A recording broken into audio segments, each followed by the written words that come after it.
All right, I think we are. Okay, we are ready to go. And Amy, are you ready back there? All right, okay. So good morning and welcome. My name is Catherine Stoner. I'm the Mosbacher Director of the Center on Democracy, Development, and the Rule of Law, and a senior fellow here at the Freeman Spogli Institute for International Studies at Stanford University. I'll show you my face quickly so I can demonstrate that it's really me. This also gives me, I'm not breathing County of Santa Clara as I do that, also gives me the opportunity to remind everyone in the audience that unfortunately, we do have to keep our masks on. We're required to do that by county law here in Santa Clara County, Stanford, California. It's inconvenient, no one likes it, but it is what it is. So these are the times we live in. We're particularly happy though to be able to hold this event live here at Encina Hall on Stanford campus, and actually to have flown in some people from Ukraine, from Canada, and from other parts of the United States to be with us. We are going to also have an online Zoom audience, and I'm told it's about 100 people at this moment. So reasonably full here, and I know that people will come in and out as the workshop goes on as well during the day.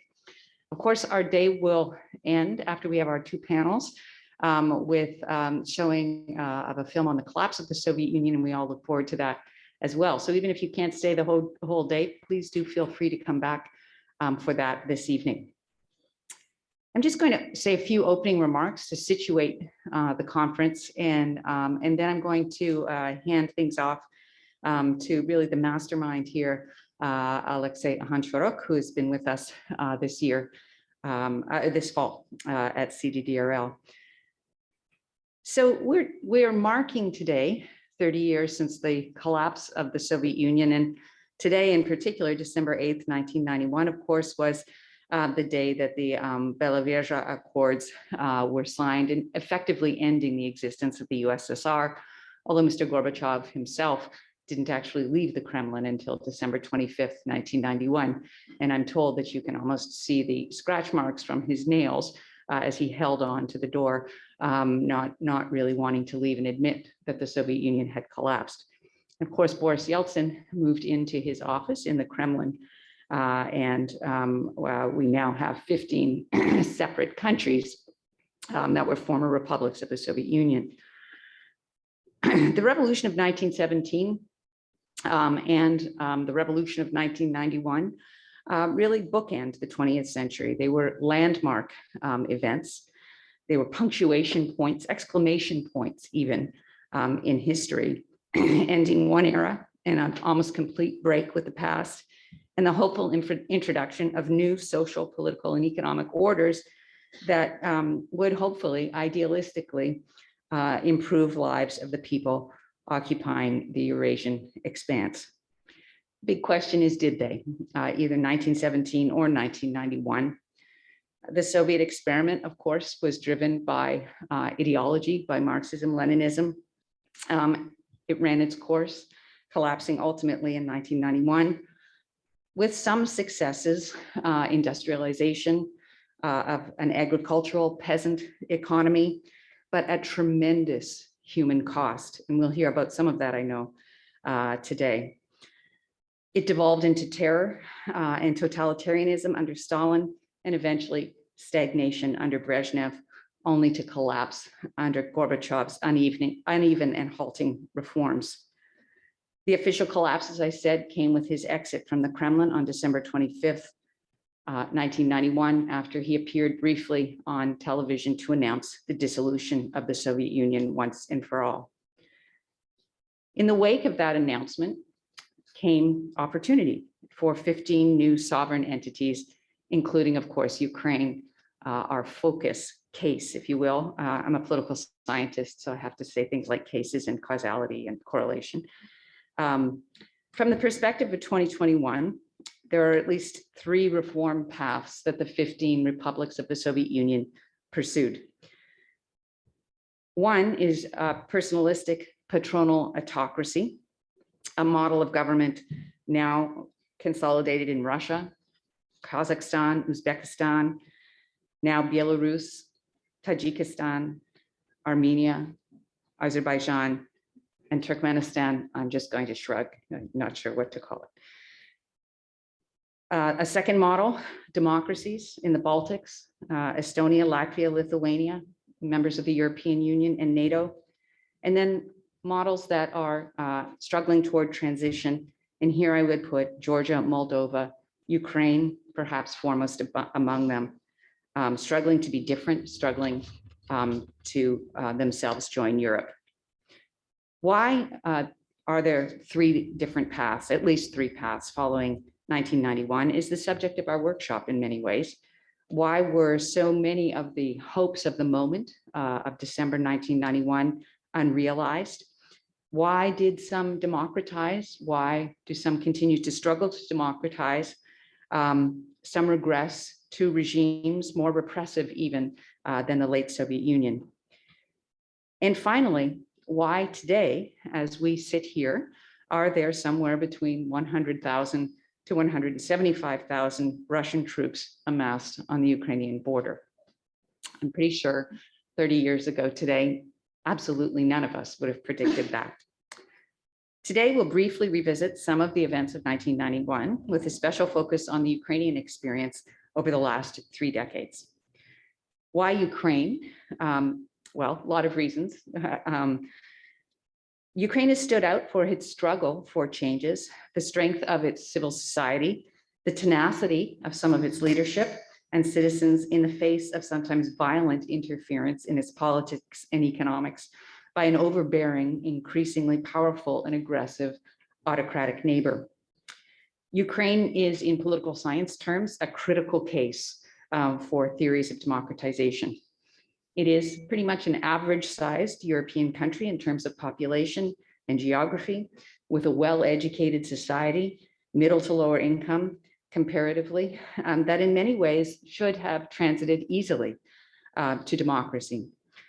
But it lives in a bad neighborhood, and it has a neighbor that is particularly interested in Ukraine not being a successful example to its own people, and that is, of course, Putin's Russia.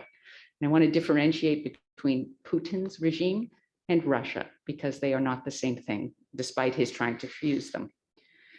We at CDDRL have long had an investment in Ukraine and Ukraine's success with work done by my predecessor as director, Francis Fukuyama, here in the corner, and by my colleague, Larry Diamond, and by Michael McFall, sitting in the middle of the room. Our Knight Fellows program here at Stanford University more generally has a wonderful program bringing in journalists from Ukraine as well. And so we have alumni there. We have our own Ukrainian Emerging Leaders program here at CDDRL, and we have a commitment to bringing in Ukrainian emerging leaders in our program, the Draper Hill Summer Fellows on Democracy and Development, some of whom actually now work in the Ukrainian government or sit in the Ukrainian parliament. We are now hosting former Prime Minister of Ukraine. I'm not sure what that is exactly. Say the Russians. Yeah, some of those tanks have made it over here. We're now hosting, of course, as the Bernard and Leotoud Visiting Fellow, former Prime Minister of Ukraine, Alexei Honcharuk, who is really the mastermind of our workshop today. And I was going to say partner in crime, but actually he's not. He's the leader in our crime today. So I want to end by welcoming our Ukrainian visitors and people who are online, and thank my Stanford colleagues for joining us. I'm going to stop talking and hand the microphone over to Alexei Honcharuk. And as I mentioned, the Bernard and Leotoud Visiting Fellow at FSI and CDDRL, and also former Prime Minister of Ukraine. Alexei.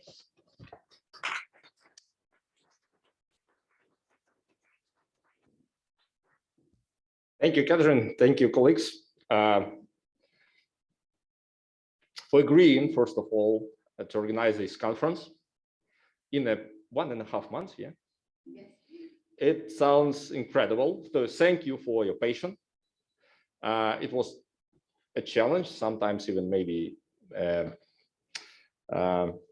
even more, but we did it. and it's already a good start, I believe.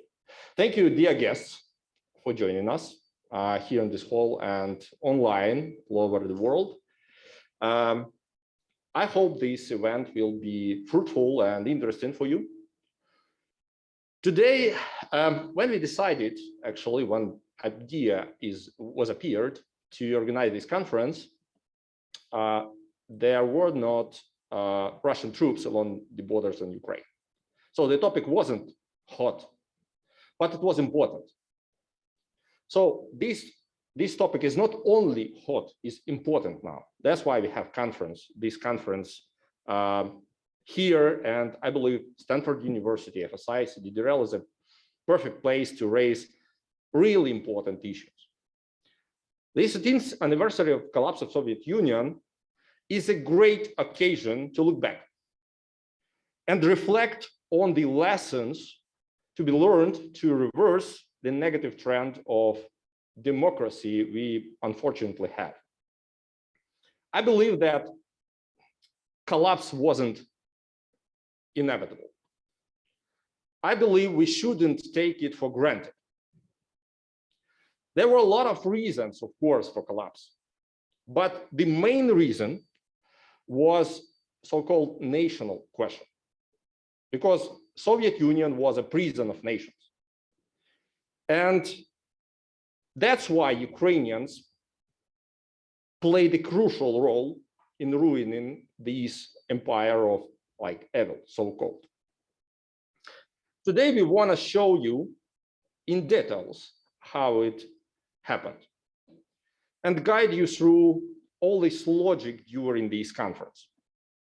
We want to show you and to the world the unique role of Ukrainian, Belarus, and of course, Russian and other people, thousands of people, played in this historical event that divided the history of the world before and after.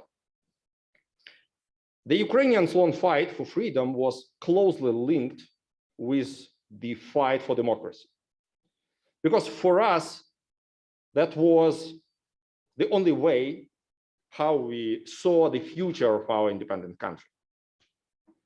30 years ago, it seemed like we won all these battles. Like the world won its biggest battle. But now we can state that we didn't do our homework the way we should have. Not only in Ukraine, but in the whole world, the Western part of it, first of all. Moreover, we are taking the existing state, the free world, for granted. And it is a huge mistake, I believe.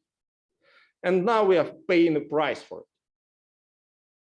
And 2021, this year, is the worst year for democracy for at least, I don't know, 15 years maybe. And my sincere belief that this is not a crisis we are experiencing. It's a global war against democracy. And Ukraine has become its main battlefield now. So it's not a regional conflict we have. It's a global process, a global war. And that place, that region is only a main battlefield. And this is another important reason why we have this conference about collapse and Ukraine and all these very important story, I believe. 30 years after the end of Cold War, we are once again talking about battlegrounds, front lines, but this time we believe that the many people here in the West still don't recognize the true state of things. That's why maybe it's very important to speak about it one at a time. We believe that Russia inherited not only USSR properties, but USSR values and mode of conduct. And each and every time, the Kremlin challenges Western democratic values and principles and turns it into a weapon against the West. Russia continues the ideological war, not for resources, not for territories, but for ideas. And their goal to undermine the democracy itself, to destroy trust, to divide people, and to create chaos. Ukraine is playing a special role in this war, and Putin attacked us only because of our choice, because Ukraine decided to be a democracy. And imperfect democracy, but still a democracy. And if you look into a region, you will understand that it's already a huge success to be a democracy. I sincerely believe that Ukraine now is a part of solution, not a problem. And Ukrainians already proved that we are capable to be a beacon of democracy in the region and a very reliable partner for the West.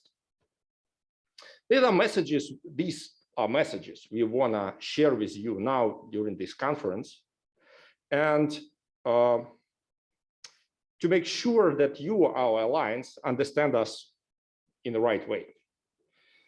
Because the strong democratic Ukraine, I believe, is the best answer to Russian global threat. And empowering Ukraine and democracy in the region in general, the West will empower the eastern front line of democratic world and can ruin the evil empire one more time and for all. 30 years ago, the West came so close to finally win in the Cold War, but failed to see Ukraine's ability to ruin the Soviet Union.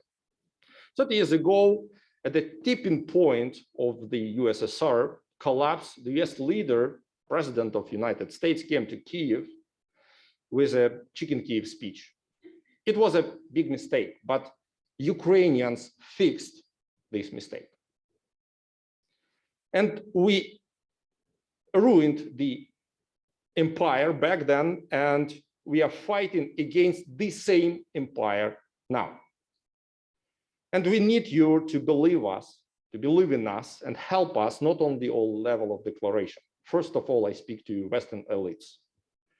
So, dear West, please don't chicken out this time. It's very important for our region and for all the world, because the price we will pay next time will be much higher. I believe this conference is very important to raise all these issues and to discuss it one more time. And I'm happy to invite to this stage and to give a floor to one very brave Belarus man who is a real fighter for freedom in Belarus, is a neighbor of Russia and Ukraine, and the person who really knows what is the price of freedom, because he was imprisoned by Lukashenko regime. Vitaly, floor is yours. Thank you, guys, colleagues, for participating in this very important event.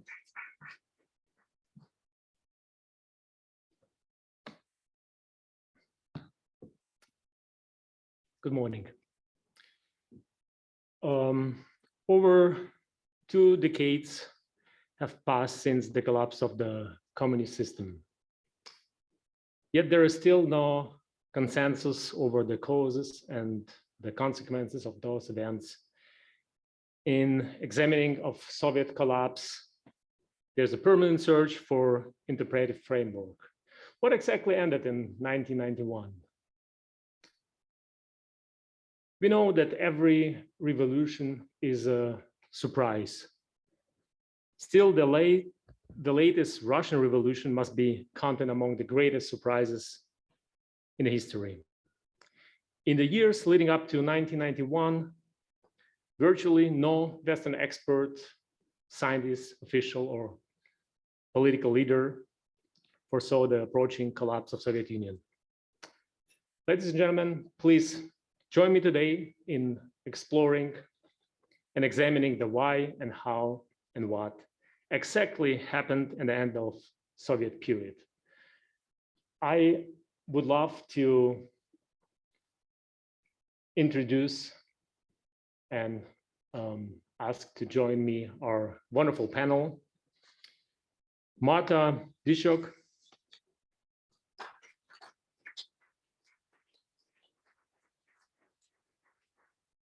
Marta is Associate Professor at the Department of History and Political Science, Western University, please.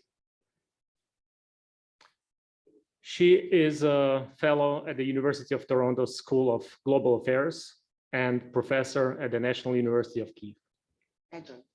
Yeah. Professor specializes in international politics and history with a focus on East Central Europe and Eurasia, and specifically Ukraine. She has published 5 books, including Ukraine, 20 years after independence, Assessments, Perspective, Challenges. Our next distinguished guest is wonderful Rose Eileen Godmoller.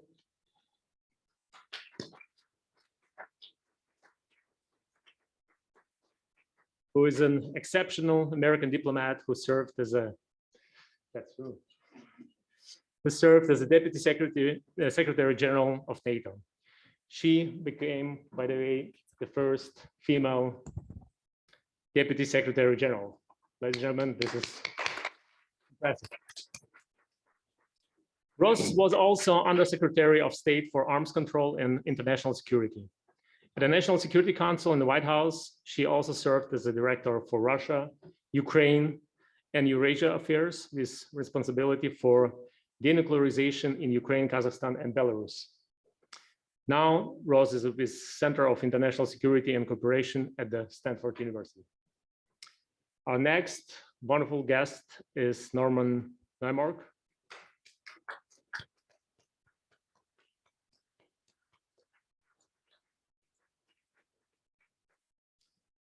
Norman is an American historian. He is a professor of Eastern European Studies at Stanford University.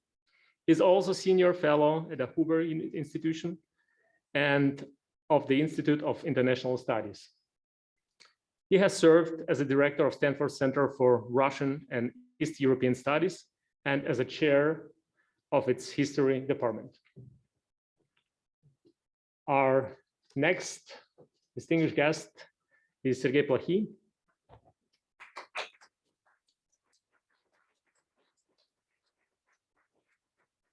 Sergei is a professor of Ukrainian history at Harvard University, where he also serves as a director of the Harvard Ukrainian Research Institute. Sergei is the author of numerous books, including The Last Empire, The Final Days of the Soviet Union, which received the Goldberg Prize for the best book on international relations.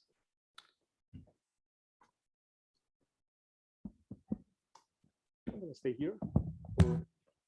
Wherever you want. You can sit. Yeah. Yeah. All right. Thank you so much.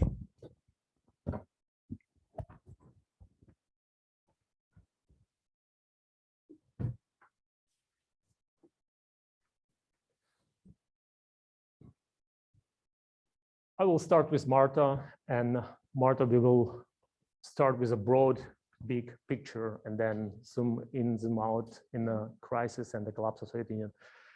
The Biden administration has pledged to make support for democracy as a key part of US foreign policy, raising hopes for a more proactive American role in reversing the global democratic decline. It is constantly declared Ukraine is an important US ally in the region. Now, in 2008, we remember NATO promised Ukraine and Georgia that they would become members of the alliance. Today, 13 years later, the US still can't live up to this pledge. Since April, the very same year, 2008, no American president has set foot on Ukrainian soil. No Senate-confirmed person has held the position of US ambassador to Ukraine since 2019, since removal of Marie Yovanovitch. Then in April, I believe, US reversed plans to deploy 2 destroyers to the Black Sea. And then in July, the administration dropped its effort to block completion of pipeline Nord Stream 2. Marta, are we seeing here a collapse of democratic promise? Thank you. That's a wonderful introduction. It's great to be here. This is my first in-person event since the pandemic started. I'm speaking in a mask for the first time, so I hope you can hear me. This is a strange experience. I would like to start by thanking Oleksiy Honcharuk, Ukraine's former prime minister, for organizing this conference on this historic day. I'm actually a historian, so I'm going to go back into history and then look at your question. I woke up this morning in a hotel room in Palo Alto. And the first thing I did is I thought, what's going on in the world? Turn on the television and listen to what the latest on the Putin-Biden talks were. On this day, 30 years ago, I woke up in a hotel room in Minsk and turned on the TV to see what was happening in the talks between Yeltsin, Kravchuk, and Lukashenko. Because nobody knew what they had decided. The Foreign Press Corps, I was a reporter for the, excuse me, the Guardian at the time. We heard there was a meeting in Minsk, so we flew up there. We saw them take off at the airport, but we didn't know what they had decided. And of course, they made a historic decision, which was the final step in the collapse of the Soviet Union. The timing of this is important because this was right after Ukraine's referendum on independence. It's hard to believe 30 years have passed since these events. 30 years ago, I was a PhD student at Oxford working on my dissertation on World War II Ukrainian refugees. And I wanted to look at the archives in the Soviet Union because they were part of the Grand Alliance. I'd looked at American, British, and French archives. I was missing the Soviet. So I got myself on this Canada-Soviet academic exchange program, landed in the Soviet Union in March of 1991. That was a very exciting time in history. And I thought, okay, well, the archives, I started working in the archives, and there's a wonderful archivist in the audience here who is looking at archives that I was looking at way back then. But history was unfolding around me. And I thought, the archives, they're not going anywhere. I want to see history. So I walked into the office of the Guardian in Moscow and offered them my services. I said, I'm going to be in Kyiv. You don't have anybody in Kyiv. Would you like me to report for you? And they said, John Retty, who was in the office the day I walked in, he said, well, we'll try you. Because the story in Ukraine had started unfolding. And at the time, Western media didn't have permanent correspondents in the republics. They had Moscow bureaus. So all the news coming out of Ukraine and the Baltics and Georgia was all coming from the Moscow bureau. But by spring of 91, things had started moving to the point that they were thinking we really need more people out there collecting information. And I was the lucky one who got the Guardian job. Just to show you how lucky I was, a few months earlier, Susan Viets, who had worked for the Guardian in Hungary, reporting on things, she said the story in Hungary is dying down. Things are starting to move in Ukraine. I'd like to move to Ukraine. And the Guardian said, oh, there's not enough of a story in Ukraine. So she went to the Independent, and the Independent said, yes, go. And she became the first foreign correspondent to permanently be based in Ukraine. After her, Bob Seeley came out for the Times. Marta Kulmage set up the Ukrainian Weekly Bureau. And I walked into the Guardian. So there were 4 of us, and the entire Foreign Press Corps could fit into one car. And we very often traveled together to press conferences and other events. So spring of 1991, what struck me and others, how little attention had been paid to what was going on in Ukraine, that all the reporting was coming from Moscow. And that gives you a very different perspective. Because if you're not on the ground, you don't see the story unfolding. You just fly in for the big stories and you fly out. And what struck all of us was how even in Moscow, our bureaus didn't have a good understanding of what was going on in Ukraine. And very often I would call in a story to the Moscow bureau and I would get questioned. Are you sure they said independence? They really didn't understand how quickly things were already moving in Ukraine in spring, summer of 1991. So there was beginning of attention. And as there were more of us in Kyiv, more journalists started coming. So by the summer, Hristo Freeland came out to report for the Financial Times. Stephen Mulvey came for the Telegraph. So the Foreign Press Corps started growing. And of course, there were many of us there to witness the infamous speech by US President Bush that has already been referred to. I can't remember which journalist coined that Chicken Kyiv title, but that person should get a note in history because they captured exactly what had happened. And by the way, that was the only time I saw Kravchuk's wife, because when Bush arrived at Boryspil in Kyiv airport, George Bush comes out with Barbara. So Leonid Kravchuk had to have his wife there, the only time we saw her.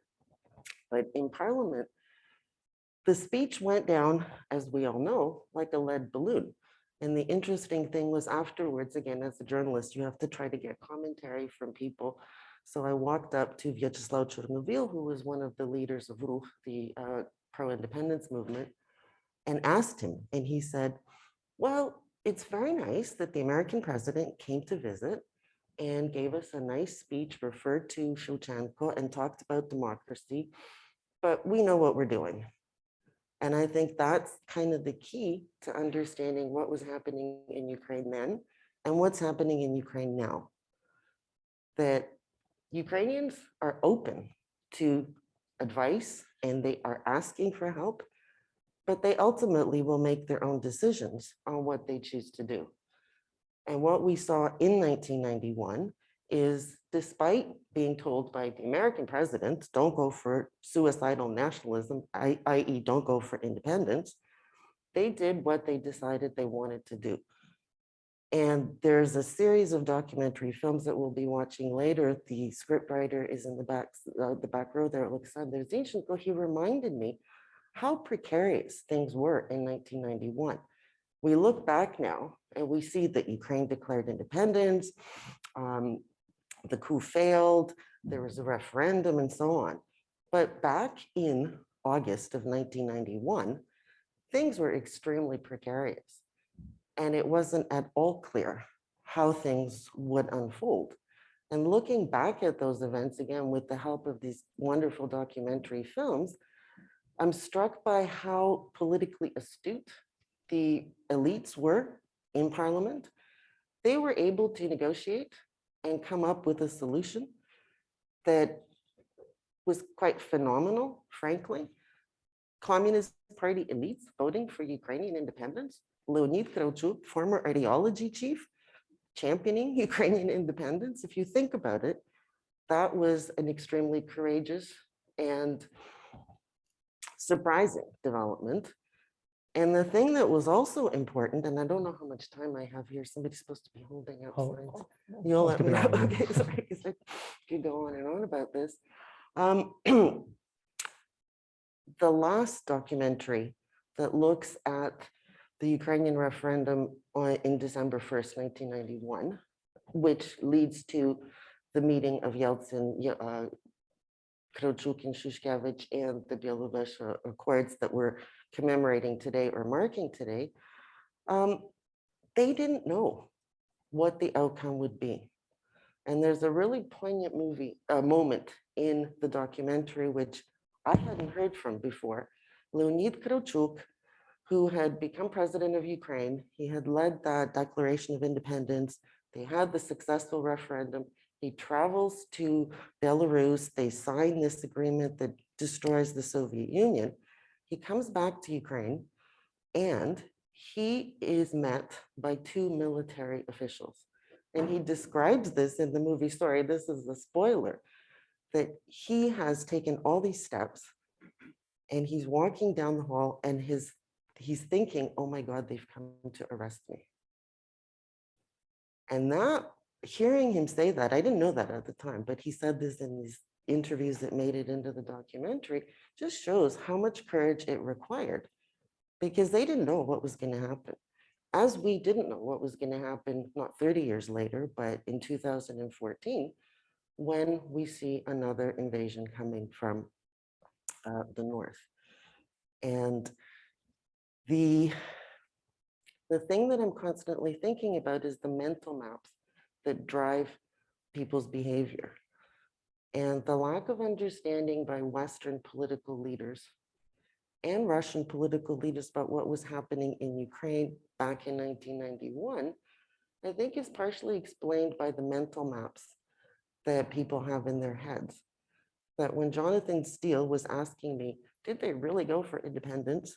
It's because he had been educated. He's very well educated, highly intelligent man. But the history that he'd been taught was the Russian imperial historical narrative, in which Ukraine is part of Russia. It's Little Russia, it's South Russia, it's part of Russia's sphere of influence. So it was inconceivable to him and many others, I imagine Bush, and I think Serhiy Plokhy wrote about this brilliantly in his book, that they just couldn't understand that Ukrainians are not Russians and they don't want to be part of a Russian political system. And it was hard for him to get that. And it was interesting. He came down, Jonathan Steele, for the big story of the referendum, which was in December. So my job then was to be the fixer, because I was just, he's the bureau chief, I'm the junior correspondent. So I set up a whole bunch of interviews for him, one of which was with Leonid Plющ. He was the deputy speaker of parliament at the time. Jonathan wanted to speak with Kravchuk. Kravchuk was busy campaigning, so I set up the interview with Plющ. We walked into the meeting, and it was Jonathan's interview, so I was just there. And they're talking about various things leading up to independence. At one point in the interview, Plющ turns to me and asks me something, a point of clarification. And then he turns back to Jonathan and continues the interview. As we were walking out of the interview, Jonathan turns to me and says, I now believe you. And I was thinking, what did Plющ say that confirmed something that I'd been saying? So I asked him and he said, well, I now believe you that Ukrainian and Russian are separate languages. And I was completely taken aback. And what he said is, I thought Plющ was speaking Ukrainian. Those of you who remember Plющ, he spoke Russian with a heavy Ukrainian accent. So Jonathan Steele thought that Plющ was speaking Ukrainian when in fact he was speaking Russian. And he said it was only when he turned to you and spoke a different language that I couldn't understand what was being said anymore. Then I realized that these are separate languages, because Plющ spoke to me in Ukrainian because he knew me had been working there for a few months. So it was that experience that changed something in Jonathan Steele's mental map, that Ukrainians are not Russians, but he had to experience it like that. And I think these mental maps that people walk around with in Ukraine, in Moscow, in Washington, in Canada, that has changed over 30 years, but not completely. And when we look at events, you asked me about the present and I went back into the past. There are people whose mental maps think that Ukraine is Russia's sphere of influence, so Putin does have the authority to actually say what he thinks Ukraine should do, completely ignoring the fact that Ukrainians are the ones who choose what they want back in 1991 and in the present. And the media narratives that we're seeing about events in Ukraine now, for me, are striking that it's what Putin said, what Biden said. Very few people are reporting on what Zelensky is saying and what people in Ukraine are saying. And they are actually at the heart of this story. And they're once again being treated as an object rather than a subject. And I think that's where scholars, journalists still have a lot of work to do to actually shift that. And I will stop at this point. Thank you very much. Martha, do I understand correctly that the United States did not foresee the collapse? Is it fair to say in this sense Absolutely. that America did not want the collapse of Soviet Union? Well, they didn't want it, but they didn't foresee it. And I think that's partly the mental maps that I was talking about, that when you think about things in a certain way, that it's inconceivable to you that it could go differently. The fact that, again, in Serhiy Plokhy's book, demonstrates the Americans didn't want this to happen for reasons of global security, self-interest, etc. But I also think at some level, they didn't think Ukrainians would do it because they didn't really understand what was going on in Ukraine. And here I have to plug Canada, I'm Canadian. But in 1991, Canada, I think, was one of the countries that did get what was going on in Ukraine. And that was, again, for various reasons. It was partly to do with the fact that Roman Vashtuk, who couldn't join us today, was a diplomat who was working in Moscow and in Ottawa, writing a lot of really good briefs. And the fact that Canada actually was the first Western country to recognize Ukraine's independence in 91, that had a lot to do with the fact that there were people working in the diplomatic and political circles. And Brian Mulroney, who hardly ever gets mentioned, Bush gets mentioned all the time in this context, but he's the one who took the political decision that Canada would recognize Ukraine's independence the day after the referendum. Who is Brian Mulroney? Oh, sorry, I'm not in Canada. Brian Mulroney was the Prime Minister of Canada, conservative political leader. Thank you. He took the political decision that Canada would recognize Ukraine's independence. And the United States waited until after Gorbachev resigned to do that. And for Ukraine, Canada's support at the time was crucial because remember, Lithuania had declared independence and nothing happened, right? So Ukraine declared independence, but without international recognition, they were really concerned if this would actually work, if it would have any sort of depth to it, or if it would just remain at a declaration level. But the United States eventually followed. So I don't want to be too critical. Let me connect, let me go straight, we'll come back to my first question because probably from like choreography of the event, we'll do it later, but let me connect to Rose right away here. Rose, I have a question to you, connecting to what Marta said. Do you think, did the collapse of Soviet Union mean the US won the Cold War? Because from military point of view, there did not seem to be any side of pre-revolutionary crisis in USSR back then, including the traditional cause of a state failure, external pressure. And talking about external pressure, of course, there was a Cold War. Of course, the Afghanistan increasingly looked like a long war, which wasn't a big problem for USSR back then, because 5 million strong Soviet military force, losses were pretty negligible. So was America the catalyzing force for the end of the Cold War and the collapse of Soviet Empire?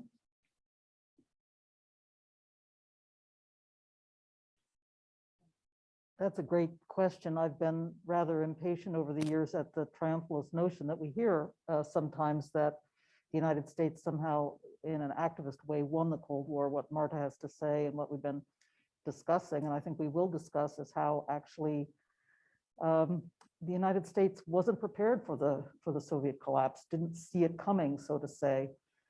And I think there were other factors that drove the collapse of the Soviet Union, many of them economic, many of them related to the burden of trying to manage the national question, which I agree, it was not only developing strongly in Ukraine, of course it was there, but also in Georgia, even in Kazakhstan. So there were many, many forces at work, but to say that the United States somehow was actively winning the Cold War, I think is a bit much. I think we need to reflect on all of those factors, many of them internal to the Soviet Union and the system that had developed there over the 70 years of Soviet power. If I may, I've been asked to comment on the Soviet collapse, providing a security perspective. And I have to say, I'm a bit nonplussed being surrounded by historians who have the ability to reflect in very wise ways on what has happened 30 years ago, and indeed through the 70 years of Soviet power. But I do want to comment that my work in the 1990s was very much focused on nuclear threat reduction. And it was meant to ensure that the Soviet collapse and the demise of the Soviet nuclear arsenal did not lead to fissile material or nuclear weapons falling into the wrong hands, either malign state actors and proliferators or non-state actors, terrorist organizations. And here Ukraine was a great partner, working hard to help eliminate the Soviet force structure related to the nuclear weapon systems that remained on its territory. I know that denuclearization of Ukraine is controversial, but I want to stress here 3 points that I think are important to reflect on. First, an attempt to transform Soviet nuclear assets into independent Ukrainian nuclear deterrent forces would have condemned Ukraine to an outsider status in the world community. Ukraine would not have received the status of a NATO aspirant at the Bucharest summit in 2008, for example. I will return to that point in a moment. Second, it would have exacerbated stability problems with the Russians rather than deterring them, not giving the young Ukrainian state the almost 25 years of breathing space that it had before the Russian invasion of Crimea in 2014, crucial years in which the Ukrainian state actually did take shape and has continued to take shape despite this dreadful crisis imposed by the Russian invasion. And third, it would have been a tremendous economic drag on the young Ukrainian state at a time when resources were needed for many social welfare, manufacturing, and infrastructure purposes. The fair compensation that Ukraine received for the highly enriched uranium that came out of the nuclear weapons on its territory was instead a boost to the national budget and especially the national energy budget, since it was downblended for nuclear power plant fuel and used in Ukraine. In addition, the major assistance programs to Ukraine from the United States and European Union countries had been a boost to Ukraine's economic fortunes that would not have occurred if Ukraine had insisted on a nuclear path. In other words, Ukraine has been better off working together with the United States, EU, and other Western partners than it would have been depending on a nuclear deterrent force that had been cobbled together from the remains of the Soviet nuclear arsenal. I'm glad to discuss these points. I realize they are controversial, but I do think it is important to bear in mind that from the very outset, the United States, driven frankly by this notion of crisis with the breakup of the Soviet nuclear arsenal, the collapse of control over nuclear weapons and fissile material, but led to an intense and deep engagement with Ukraine from very early on. And I remember the diplomacy being conducted at a very high and fast-paced level. And I was very interested at the level of sophistication and understanding and engagement of the Ukrainian diplomats who dove in to these negotiations from the very first moment. We can all recollect, of course, that they were part of the so-called, at the time, independent Ministry of Foreign Affairs of Ukraine, and had their role in the United Nations and in other settings, but at the same time, their training and their preparation was really very, I would say, positive, and a very positive aspect in how we were able to conduct these successful negotiations. And I want to comment very briefly on the very rich partnership between NATO and Ukraine that has developed over the years. It did not start immediately. It took some time to emerge. But I do want to say that there has been no change whatsoever in NATO's Bucharest summit membership commitment to both Ukraine and Georgia once they have come up to NATO standards and NATO allies reach consensus on membership. Again, I realize that these are tough problems. Sometimes as NATO Deputy Secretary General, I was questioned about the standards and whether there were goalposts moving in both Ukraine and Georgia. I do not think that that is the case. I think both countries still have work to do, not only on the building of their military forces, but also on addressing serious governance problems internally, such as problems of corruption.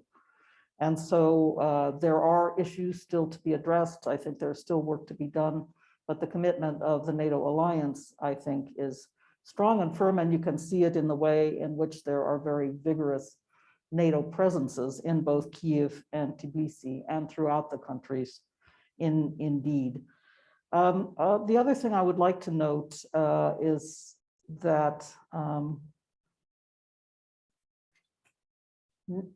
NATO enlargement is not a matter that can be governed by bilateral agreements, such as what has been suggested by Russia, a bilateral agreement between the United States and Russia, or between NATO and Russia, legally binding guarantees, as Putin keeps demanding, for no further NATO enlargement into Ukraine and Georgia. It was very interesting to me last night on the PBS NewsHour. A number of you might have seen her as well, but Victoria Nuland pointed out yesterday on the NewsHour, enlargement of NATO is governed by the Washington Treaty of 1949, NATO's foundational document, which states that any European state that comes up to NATO standards and requests to join can be considered for membership as long as NATO countries agree. By these standards, Nuland noted, this is not me, Nuland noted that Russia itself could become a candidate for membership. But I don't think we want to go there in this conference and discuss that. I will just say once again, and I'm prepared to talk further, but I'm taking very seriously Marta's comment that we don't want to talk about what the interaction has been between Putin and Biden and the United States and Russia and NATO, so much as we want to focus on Ukraine in this conference. But I do want to say that I think that Putin's demand for NATO assurances, he's been saying they've only been ustnia, they've only been verbal. That is not the case whatsoever. The NATO-Russia Founding Act and the Rome Declaration clearly state a number of firm assurances in both directions, from NATO to Russia, but also from Russia to NATO. And my arguments today in talking about this have been that we need to restore, renew, and revivify those assurances and not try to wrestle with issues like saying in a legally binding way that NATO should not enlarge any further. It is not possible. So perhaps I will end on that. Thank you. Rose, I want to just connect quickly here. You were mentioning the New START, the New Strategic Arms Reduction Treaty, and you were at this time the chief negotiator. And we all know after the dissolution of Soviet Union, Ukraine held about 1/3 of the Soviet nuclear arsenal and the third largest in the world at this time. So now looking back, do you think Ukraine and the region in general were safer and better off in conflict with Russia if Ukraine didn't agree to destroy the weapons and didn't agree to join the Treaty of the Non-Proliferation of Nuclear Weapons? My view is, and the 3 points I made earlier indicate my view, but I will further underscore it by saying that action by Ukraine, and it would have been a challenging, both technical and also economic burden to guillotine the systems that were left in Ukraine, essentially part of a well-integrated network of the Soviet nuclear arsenal, to guillotine that command and control system from Moscow, build it up independently, essentially take control of the weapon systems, and ensure their continuing performance and maintenance, their effectiveness, so to say, would have been an enormous burden on Ukraine. And it would have isolated Ukraine in a way that would not, in the end of the day, have been healthy for Ukraine's development as an independent and sovereign state. So that is my continuing view. Again, as I said at the outset, I know it's a controversial view, but it is one that I feel to this day is important to reflect on, looking at all the factors that would have been necessary to wrestle with should Ukraine have chosen the different path. Thank you. Norman, I want to go with you a little bit deeper in the history and ask you a question. We see certainly there were plenty of structural reasons, economic, political, social reasons for the collapse of Soviet Union, and it should be collapsed, and it did collapse. But they all, in my opinion, fail to explain fully how it happened and when it happened. This is the point. So was it Hungary in 1956 or Czechoslovakia 68, Poland in the 80s, or fall of Berlin Wall? Where does the Cold War end, and where does the destruction of the empire start, from your point of view? That's a great question and a big question. Well, first of all, let me just say it's a pleasure to be here and an honor to be here. And also, you know, it's important that we're here at this time of crisis. And, you know, we can talk about history, but things are going on the border and we want to make sure that they don't get worse. And it's just, it's a powerful moment in Ukrainian, modern Ukrainian history and recent Ukrainian history. And we want to recognize that. My goodness, what a question that is. You know, it's a question that's been addressed by many scholars, including one at our table here, Serhii Plokhy, who wrote a wonderful book about it. You know, when does the Cold War end? When does the collapse of the Soviet Union start? You know, I find that question very difficult to answer. I have to say, I don't have an easy answer to it. I mean, I talk about it a lot, but I don't have an easy answer. I think you know, when I lived in the Soviet Union for quite a while in the mid 1970s, things looked pretty bad to me at the time, but they also lasted a very long time after that. I mean, economically, especially, and socially. I mean, the ideology seemed hollowed out already by that time, Marxism, Leninism, and so. You know, this process then is a slow, steady process that lasts, in my view, until the 1980s when, you know, Gorbachev, who understands all of these processes, who sort of instinctively sees, you know, what many people saw, which is the kind of hollowing out of this edifice, and tried to do something about it, and found himself, you know, in a one-way street towards a dead end. And didn't know how to get off that path. I mean, so that's sort of how I would look at it. I mean, I agree with the people who said earlier that, you know, no one really expected the fall of the Soviet Union when it fell. I mean, no one expected the independence of Ukraine in 1991, after all, 30 years ago. I mean, what a shocking, marvelous in some ways event, but it was hard to predict, and history moves sometimes in mysterious ways.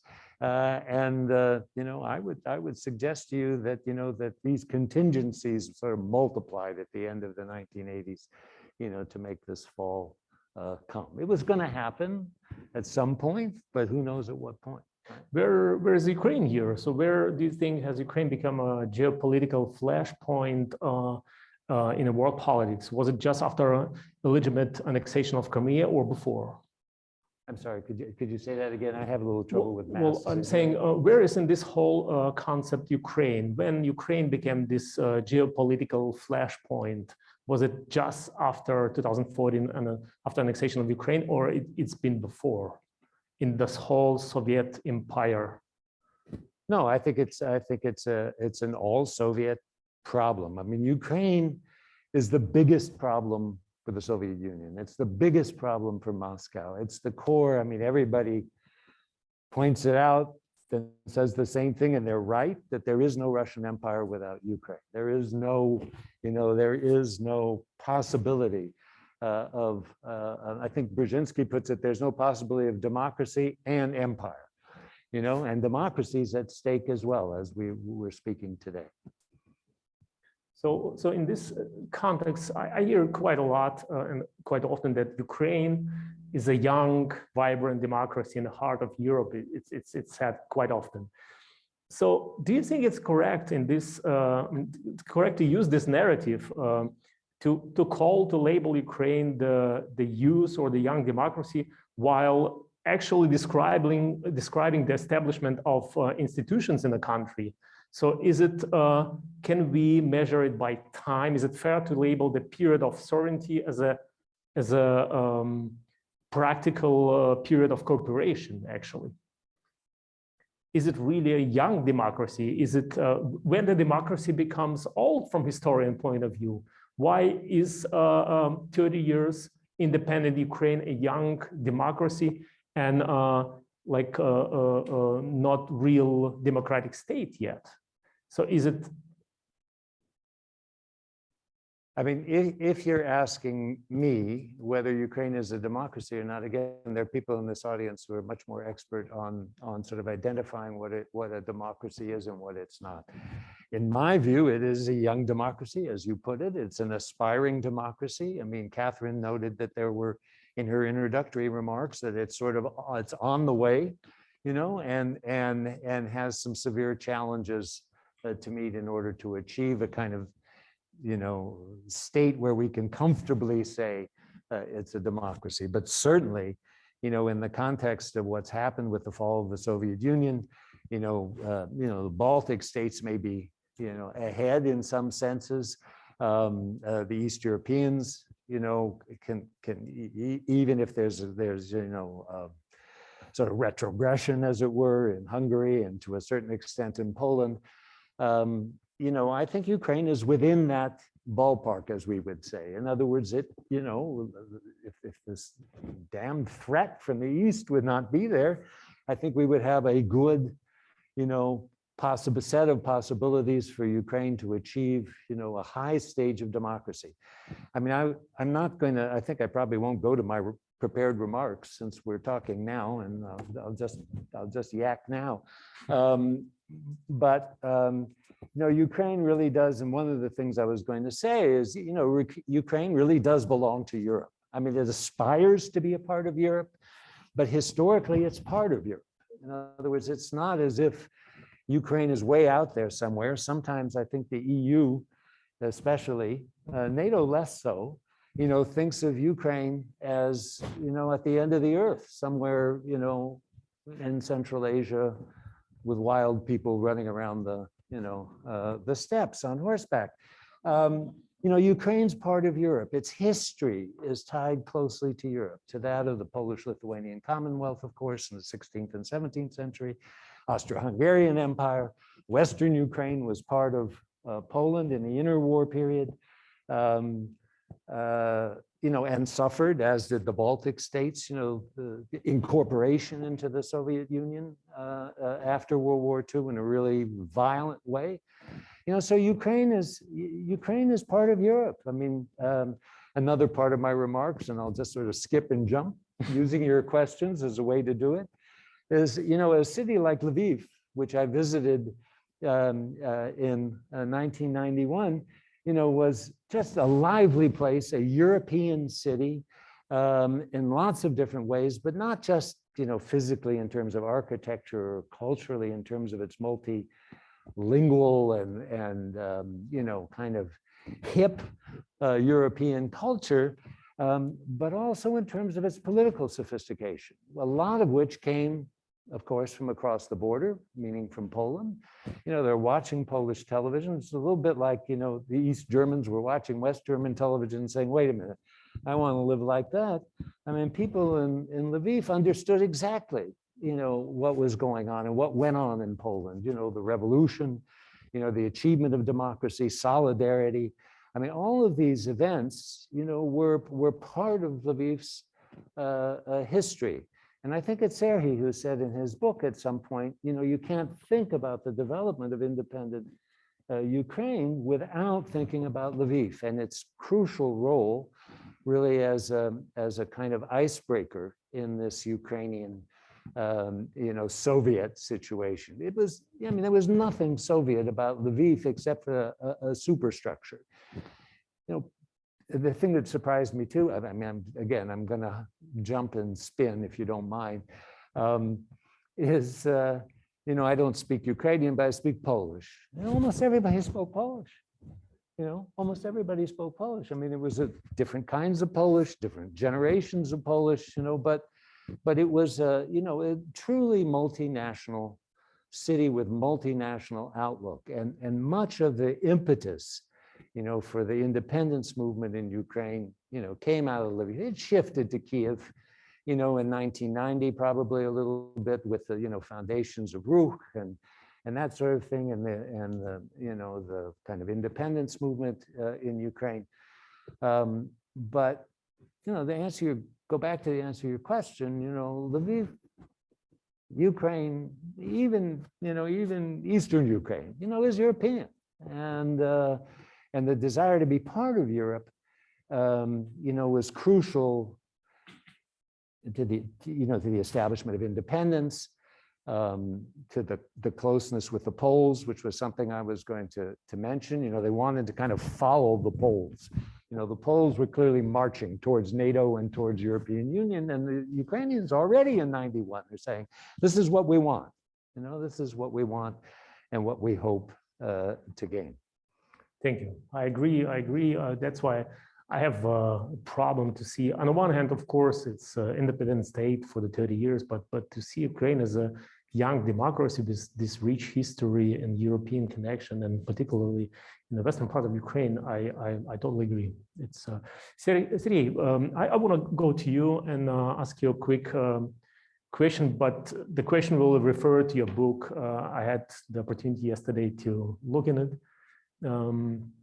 The Russian President Vladimir Putin, speaking in November 2019, I believe, argued that the collapse of Soviet Union, of USSR, had little to do with the growth of nationalism in the Baltic countries, like Norman just mentioned. Instead, according to the Russian leader, this dramatic outcome resulted from inefficient economic policy in the USSR. The first president of independent Ukraine, Leonid Kravchuk, though, argues that the USSR was an artificial entity, where republics were with different histories, mentalities, and cultures were held together by the force of oppression. So what is it? Economic crisis, mortal nationalism, or leadership betrayal? Thank you for this question.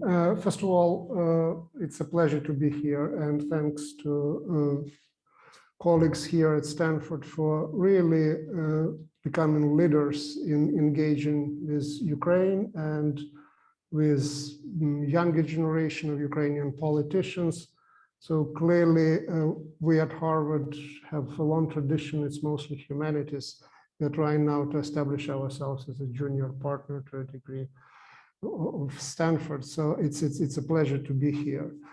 In terms of the question itself, again, economy is a very important part of the equation, and it would be absolutely wrong to remove it from it. But economy has its limits in explaining what happened in the post-Soviet space. Economy doesn't explain why Chechnya is part of Russia today.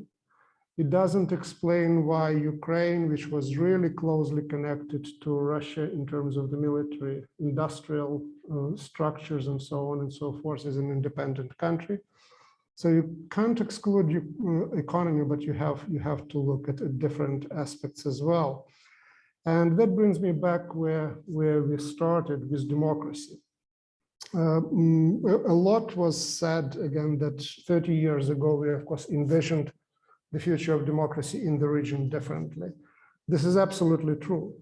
And there is a lot of disappointments, and especially given the developments in the last maybe 5 to 10 years. But going all the way back 30 or maybe 35 years, there is no question in my mind that we are better off in terms of the democracy in that region without the Soviet Union. So today on the post-Soviet space, we have some of the most wonderful and vibrant democracies in the region, looking, for example, at the Baltic states, that are withstanding much more pressures from the possible authoritarian tendencies than their neighbors, Poland or Hungary, for example. And Ukraine is, of course, part of that story of the democratic development. The fall of the Soviet Union, and Marta was talking about that, is very closely connected to Ukraine. Ukrainians in their referendum, the question for the referendum was not whether you want to dissolve the Soviet Union. The question was whether you want Ukraine to be independent. But once 90% of Ukrainians, or more than that, said that they wanted their country to be independent, the Soviet Union fell within 1 week. So the question that the way how the Ukrainians answered that question, they answered that question for Belarusians, they answered it for Russians, they answered it for Kazakhs and many others. And in that sense, again, Ukraine is central for the, as Norman was saying, for the entire Soviet story. Once the empire loses Poland, Ukraine becomes the main headache. And Ukraine continues to be central for today's Russian attempts to reestablish itself on the post-Soviet space as a dominant force and control that space. Now, the fall of the Soviet Union as an empire, and I look at it as an empire, died the death of an empire, falling along this ethnic and national and other lines associated with that. So the fall of the Soviet Union would be impossible to imagine without democratization reforms of Gorbachev. What it turned out that actually democracy and authoritarian multi-ethnic state, they don't go together very well. And again, this is the story of the Soviet collapse. This is the story also of Ukraine's rise to independence. Lviv and Western Ukraine. Well, this is part of the belt of the most troublesome belt for the late Soviet Union in the late 1980s, which I call the Molotov-Ribbentrop Europe. So that was the part of the Soviet Union that was incorporated, but not fully integrated into the empire, and that's where the disintegration started.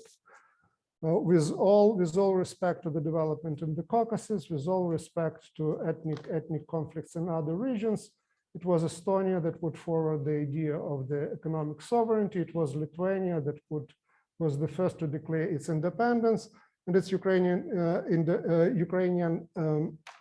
vote for independence that ended the Soviet Union. And again, Ukraine, not all of Ukraine is part of the Molotov-Ribbentrop Europe, but significant part was, and that's where a lot of developments were taking place. If I can comment on the issues that were raised on denuclearization, because I think it is extremely important part of the story for the entire post-Soviet space and for the Ukrainian independence in particular. Ukraine, unlike Kazakhstan and Belarus, really fought for not per se for staying nuclear, but certainly for a certain better deal that it could get from the United States and from Russia. So others didn't fight. Eventually, Ukraine was pressured into giving up nuclear weapons on the conditions which were not certainly ideal. The Budapest Memorandum turned out to be a very problematic document. Again, the Budapest Memorandum is there only because Ukraine resisted. Without that resistance, there would be no other document that applies to Ukraine, to Belarus, to Kazakhstan, and so on and so forth. But all of that being said, I absolutely agree with the argument that actually at that point, that was in Ukraine's national interest to give up nuclear weapons. Because the nuclear weapons, like any other weapons, they're about achieving certain political objectives and goals.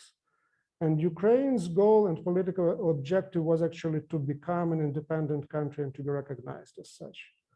We see another story in the early 90s of the giving up of the nuclear weapons that come from South Africa, where they're giving up nuclear weapons actually for the same reasons, to be accepted by the international communities, not to be pariah. What certainly can be questioned in a sense of whether Ukraine actually was able to get the right type of assurances or whatever it is, or something in return that would preclude the 2014. Again, in the early 90s, one of the ideas that was floated for a while was the issue of NATO membership as the way actually to convince Ukraine to give up the weapons. Ukraine was not ready for that, for a number of reasons. So again, it was the idea was there, but it wasn't. Let's say, Poland. So with giving up nuclear weapons, Ukraine actually established itself as an independent country. It established and created foundation for the future cooperation with the United States and the West, which is critically important today.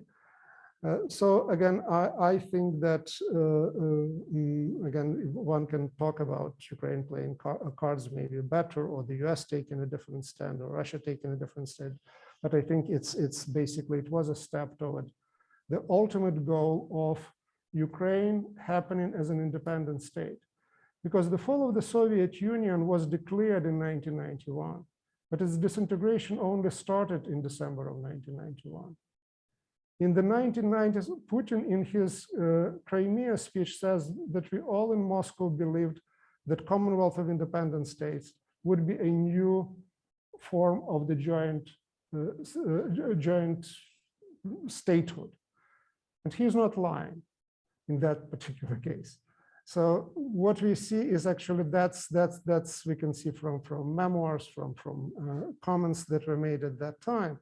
And whether the Commonwealth would become a new confederation of sorts led by Russia or not, that was decided in the 1990s, and the nuclear weapons were right in the middle of these key issues and decisions. And again, having the United States on the Ukraine side was extremely important.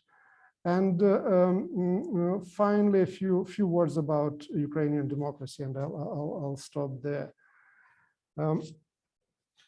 Ukraine has been surrounded in terms of its tough neighborhood by the states, which with the exception of the Western neighbors, after flirting with democracy in the early 1990s, became forms of autocratic regime. And again, political scientists can correct me and give the right label for those regimes. And there were at least two attempts in Ukraine to become normal in that sense, normal in terms of the environment that it is in. And one was, of course, the Orange Revolution before the Orange Revolution, this Kuchma regime. And the second one was with Yanukovych. Again, Yanukovych played an important role both in 2004 and then in 2013. And both of those attempts actually were defeated by the internal revolt. Not by the fact that too many people read books about what is democracy or believed that it was important to be democratic, but because the society actually didn't imagine function in any other way. There is a long story to that, historical and otherwise, but in that sense, again, the war which we have today, it maybe can sound cliche, but beyond this cliche, actually some fundamental issues about the war being, among other things, also about the choosing a particular form of governance, because again, Ukraine is there not trying to portray that we are for democracy and making it up because Ukraine needs the support of the United States, the kind of the mimicry that was happening during the Cold War, that, okay, we're ideologically close to you, so help us. Ukraine was there certainly before that war. So it is very serious for that country. It's the way how the country was born. That's the way how the country functions. Thank you. You just mentioned Belarus. Someone who's been fighting for Belarusian independence and freedom and democracy. I hope one day I have to ask you a question about Belarus. You just said when we talk about the fall of Soviet Union in 90s, 91, we generally start with Baltics, right? And there is Ukraine that really made the existence of Soviet Empire impossible. What role played Belarus in the whole Eastern European and Soviet story? Well, Marta started with events exactly 30 years ago, in December of 1991. And the Belarusians and the whole thing happened in Belarus against expectations of Belarusian leadership. So they certainly didn't know what was going to happen, what was going to transpire. But they positioned themselves at that point as someone who can talk actually to both countries, to Russia and Ukraine. And at that time, Yeltsin's and Kravchuk's relations were already quite tense. So that was kind of a neutral ground, a foundation for what would later become as Minsk process and so on and so forth. So that idea was there already early on. And once the Belarusian leadership heard what was going on, that the Soviet Union was about to be dissolved, the head of the Belarusian KGB first called Moscow and then told their own bosses in Belarus that was happening. So that they didn't know what really to do. Eventually, they had a short meeting and decided, whatever happens, the union or no union, we stick to Russia. We stick to Russia for very specific reasons. There was oil and gas. The winter was coming. The Yeltsin's visit was important for Belarusians to negotiate how to survive the winter. That's basically where it started. That Belarus was offered independence without expecting that offer would come, or was faced with the need to become independent, given what happened in relations between Russia and Ukraine. And Belarus is a very interesting case from my perspective, in a sense that that is the only post-Soviet republic where the leadership refused to go the way of kind of forming a nation state or nationalizing, at least in cultural terms, linguistic terms, in terms of history and historical narrative. But by refusing to do that, when all other neighbors actually jumped on the project of on the bandwagon of the nation state, Belarus became much more different from Russia, Ukraine, Poland, and its neighborhood than it ever was before 1991. So again, in my opinion, the forces of history, this global tendency toward creation of a nation state, was working in Belarus despite the wishes of the political elite and political elite represented by Lukashenko. And we now see actually that those forces are there. And again, it's very interesting that, again, you can correct me, but looking at the developments of the last year, that the demonstrations, the demands, they come with the demands of democracy. But one way or another, they become also linked to the issues of nationhood, national identity. And again, your heart really hurts when you see what is going on there, but also there are certain things that as a historians you recognize and realize that, well, that's probably what is happening. Thank you. Thank you, Sergey. If I could just jump in here. I don't know Sure. if my mic is working. Yep. Oh, beautiful. I'm really Yep. glad you raised this point because Sergey, you went to 94, but let's go back to 1991. Belarus was actually very democratic in 1991, and in some ways it was ahead of Ukraine. And I think Ukraine has been understudied, but Belarus has been super understudied because that shift away from democracy in Belarus, I think, has not been properly studied because we forget 1991, Belarus was ahead of Ukraine in some ways in terms of the pro-democracy movement. And it's not First until parliament, Belarusian parliament. Yeah. I mean, they were taking steps, and I'm not an expert on Belarus. I just remember thinking Ruh is behind the Popular Front movement in Belarus in many ways on language, on culture, on all sorts of democratic principles. And then it veers off. And it's that sort of period 91 to 94 that I would like to learn more about. So if somebody's looking for a PhD dissertation topic, this is what you can do. Sorry to jump in there. Unfortunately, Belarus is now ahead again, but in authoritarian, another way. Yeah. We're running slowly out of time. I just want to ask last quick questions that and then open up for audience. Okay, and the Zoom questions. But the last question that I want to ask you, Sergey, is when we think about this time, we ultimately think about Mikhail Gorbachev and perestroika. And we know that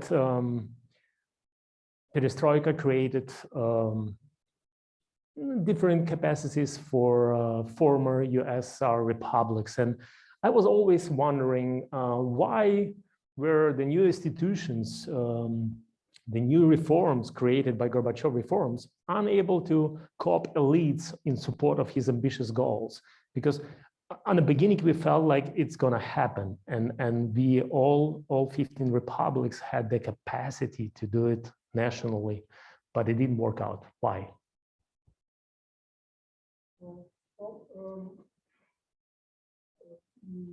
Gorbachev really failed to get the elites on his side in that sense. That is despite the fact that his reforms were quite moderate. Just elites in Ukraine, or? Elites in Ukraine in particular. So Marta was talking about the Popular Front in Belarus being earlier there, then Ruch was there. The Ruch was behind because Ukraine had this very well-established and formidable pyramid of the political leadership under Sherbitsky that was insulated from the influences from Moscow since the 1950s, since Khrushchev came to power and then Brezhnev. They had their fiefdom there.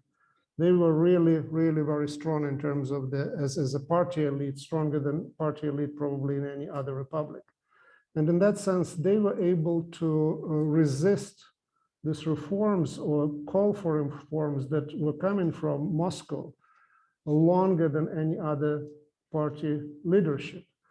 And certainly the failure to get Ukrainian elite on board is one of the reasons for that. And they felt disenfranchised once Gorbachev started to bring people from Ural Mountains like Yeltsin and Ryzhkov and others. So the interest of Ukrainian elite in the Soviet experiment, where they didn't have access anymore to the high office in Moscow, diminished dramatically.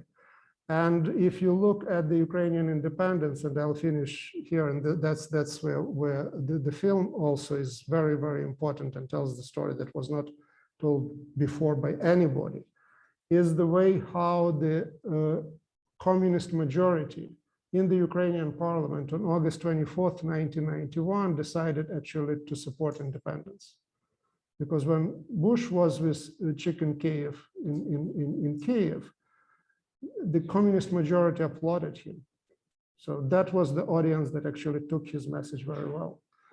But then they changed their mind, and they changed their mind on the second day after Yeltsin's decision to suspend the activities of the Communist Party in Russia, in the Russian Federation.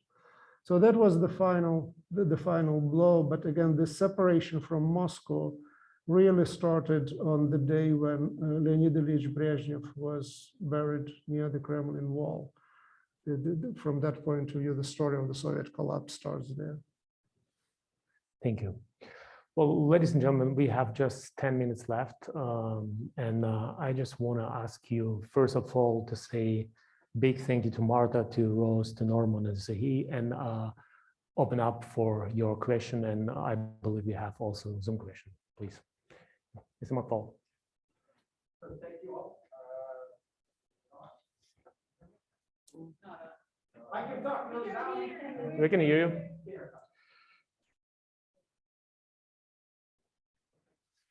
Can you hear me now? Okay, now it's too There you loud. go. Hey, everybody, fantastic panel. My name is Michael McFall. I teach political science here at Stanford. I run FSI and I'm at Hoover.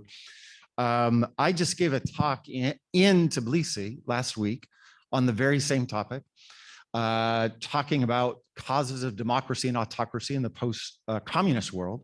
So I reviewed that literature, and I want to ask a question from the academic literature, including some things I've written 20 years ago. In fact, to keep me honest, I just went and printed out what I wrote 20 years ago. So I'm not revisionist history in year 2021. But as many of you know, there's a big debate about causes of democracy versus autocracy based on structural, historical, socioeconomic forces versus actors and agents and people, right? I'm standing right in front of Larry Diamond. He knows this debate a lot better than I do. But in 2001, as an experiment, social scientists simplify everything, like Catherine said. I wrote an article where what I said, the argument was first elections matter a lot in terms of democracy or not. And there's a bigger literature, which I won't take our time on, but breakthrough elections, right? So what I did is I coded 1989 elections and 1990 election, right? So the Supreme Soviets for all the republics. By the way, I just looked it up. The communists won 83% of the vote in Belarus in 1990. And what I did is if you were over 60%, I predicted there'll be democracy down the road. If you are below 60%, which is 40%, or let me rephrase it, 60% for the communists, you will be locked in for autocracy for a long time. And then there was a middle ground, and I have them right here, Moldova, Russia, Ukraine, right in the middle. 20 years ago, I published this, which said they're going to struggle to consolidate democracy because there's not societal agreement about the democratic rules of the game. And as I look at this now, up in the top quadrant is Czech Republic, Estonia, Hungary, Latvia, Lithuania, et cetera, Poland. Down in the autocracies, Belarus, Kazakhstan, Kyrgyzstan, Turkmenistan, Uzbekistan. And in the middle, I got one wrong. Russia's in the middle. Russia's an autocracy today. We can talk about that another day. But in the middle is still Ukraine. And I'm wondering today, 30 years later, or 20 years after I published this piece, is it the case that domestic politics and the balance of power and semi-autocracies, as we wrote about them in 2004 in Ukraine, I wrote that about Ukraine before the Orange Revolution, and then Viktor Yanukovych, his regime was also not a liberal democracy. And does that suggest there hasn't been as much consolidation, or did that change after 2014? And now there's a kind of, because of your neighborhood, Catherine said the neighborhood's really bad for democracy, and I agree with that, but maybe was that a moment that then created a kind of unity around the democratic rules of the game in Ukraine? Thank you. Who wants to take this question? I can go first very briefly. All right. I remember reading your articles. Thank you. I'm wondering what you're working on now. Democracy. This is really what we're talking about here today. And Alexei Huncharuk, he's the one who underscored it. The United States had a president called Donald Trump recently. And as a Canadian, I was very concerned about what was happening in democracy here in the United States. Sometimes it seems to me that looking at democracy in Eastern Europe, former Soviet Union, really should be expanded to be more global and not just looking at the neighborhood, but looking at it sort of internationally.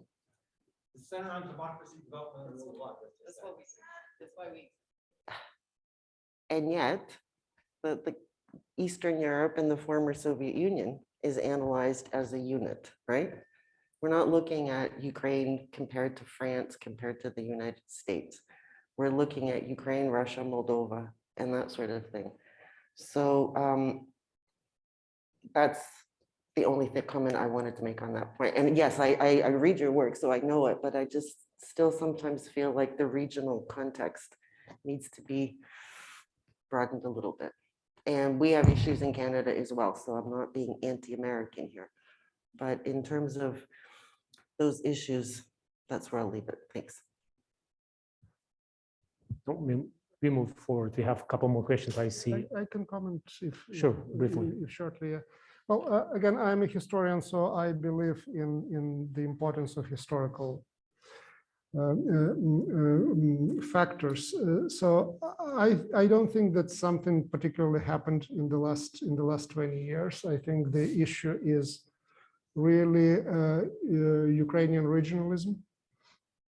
And when you look at the forms of mobilization, anti-Soviet mobilization in the late 1980s, you see different patterns. You see in Western Ukraine and Lviv the pattern that you see in the Baltics.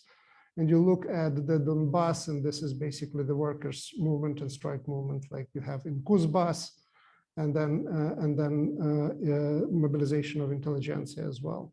So from that point of view, Ukraine is a combination of different historical kind of trends, which makes it very difficult to establish authoritarian regime over a place like that. Going back to Belarus, the difference between the former interwar Western Belarus and Central and Eastern Belarus is not negligible. It exists, but it is not as pronounced as in case of Ukraine, which the important factor is certainly Austria-Hungary, which was not part of Belarusian history. Thank you. Hello, my name is Miroslava Gungadze. I would like to, talking about Ukraine and Europe, I would like to remind just very famous words by Voltaire, who said that Ukraine is the European lands unknown to Europe. And since then, Europeans still for 200-300 years still learning what is Ukraine, and actually it's and United States as well, and the Western world. My question though related to Ukrainian inspiration, NATO inspiration. I know we don't want to talk about Russian aggression right now. We will be talking about it a lot in the next panel, but since we have a Rose here, so 2008 and decision made by NATO allies not to give Ukraine a membership action plan. Was that a mistake, or was that a right thing to do? And do you think that led to more aggressive behavior of Russia at later time, and even war in Georgia and Ukraine? Thanks. I think the answer to that is no. And indeed, aspirants to NATO membership have very different status with regard to membership action plans. And it has to do partially, I'm in a way speaking as former Deputy Secretary General here, but it has in a way, I think, to do with NATO not having some regularized procedures with regard to the membership action plan. Bosnia and Herzegovina, for example, which in my view has as far to go as Ukraine, and maybe even farther at the present moment, has a membership action plan, but Ukraine and Georgia do not. So it's a kind of accident of NATO history, I think, without regularized procedures for membership action plans. But I do not attribute to the membership action plan the same kind of deterrence force, for example, that I know a lot of folks in the region attribute to it. I just don't think it has that kind of effect. And indeed, the deeply intertwined relationship between NATO and Ukraine today is, in my view, much more powerful than a membership action plan would be. It has, in fact, inherent in the kind of work program that NATO and Ukraine have together. It has many of the aspects of a membership action plan already ingrained. And essentially, they are pushing Ukraine forward toward, inexorably, in my view, toward eventual NATO membership. So to my mind, this fuss over a membership action plan is overstated. But I expect that Kiev will continue to demand it as some kind of a next step to show that NATO actually loves Ukraine. But I think NATO does plenty to convey maybe not love in a romantic sense, but nevertheless, but commitment. And that commitment is to Ukraine's formation as a fully capable, independent democracy. Hi, thank you for brilliant interest conversation. My name is Andriy Kohut. I'm a visiting scholar and Chris at Stanford University, and basically I am director of Ukrainian Security Service Archive. So it's those archive what preserve KGB records in Ukraine. And I have questions regarding to the nuclear, but not nuclear weapons, but about Chernobyl nuclear plant and disaster of Chernobyl nuclear plant. Can we recognize this disaster like an important factor in the collapse of Soviet Union, in process of collapse of Soviet Union? Because when we read the KGB reports and documents, it looked like when in Moscow happened perestroika, glasnost, and so on, in Soviet Ukraine happened nothing. But when happens Chernobyl disasters, it starts a lot of influence in the local level and start maybe growth for the mass protest or mass opposition to Soviet power. So question, if we can recognize the Chernobyl nuclear disasters like an important factor in Soviet Union collapse. Thanks. Thank you. Sergey, do you want to take this question? I believe that's Sergey wrote a book about Chernobyl. I believe it's the right person. First of all, thank you very much, Andrei, for what you and your colleagues are doing in Kyiv with the former Ukrainian KGB archive. This is the biggest, the largest open KGB archive in the world. And from my own experience, it's actually very easy to work there, easier than in not secret or formerly secret archives anywhere in the post-Soviet space. So thank you for doing that. And also thank you for publishing those 2 volumes on Chernobyl in particular. I downloaded it and I worked with them, actually worked last week with those. Chernobyl is, at least in my reading, is extremely important part of the Soviet collapse because the mass mobilization, something that Beissinger wrote a book about, excellent book in my opinion, starts in the Soviet Union with the Chernobyl and mobilization, anti-nuclear and ecological mobilization. There is another wonderful book on eco-nationalism in the late Soviet Union. The origins of Sąjūdis, the Lithuanian Popular Front, and Lithuania is important because this is the first republic that declared independence from the Soviet Union, are in anti-nuclear mobilization around the Ignalina nuclear power plant, where the HBO miniseries on Chernobyl were shot. The first mass in 1988 public rally in Kyiv in Ukraine ever, it's about Chernobyl. So that's something that hit everybody, that created a form of solidarity that crossed the ethnic, the party lines and other lines and brought people to the streets. And the regime itself actually was not able to say no, because they felt that that was that, and then the issues of religion have become the first semi-legal reasons for mass mobilizations and rallies. And out of that came Sąjūdis, out of that came Ruch, out of those mobilizations. And again, the role of Lithuania and Ukraine in the fall of the Soviet Union are enormous. So again, it's not to say that, okay, the Soviet Union would be here without Chernobyl. But if you talk about the fall of the Soviet Union, not seeing the origins of that mobilization, mass mobilization in Chernobyl is big an issue. Thank you. Any questions? I'm going to ask one question that I started this conference, this panel with Marta, and I want to ask every panelist to briefly answer and to give his or her statement about this particular view of collapse, as I framed it, collapse of democratic promise. So we talked a lot about the collapse of Soviet Union, NATO membership up to Nord Stream 2. Talking about Ukraine in this field, are we seeing here really a collapse of democratic promise, I'm wondering, or are we just a little bit impatient with Ukraine, so we need more time? So please, what do you think? Marta, we'll start with you. So could you repeat the question again?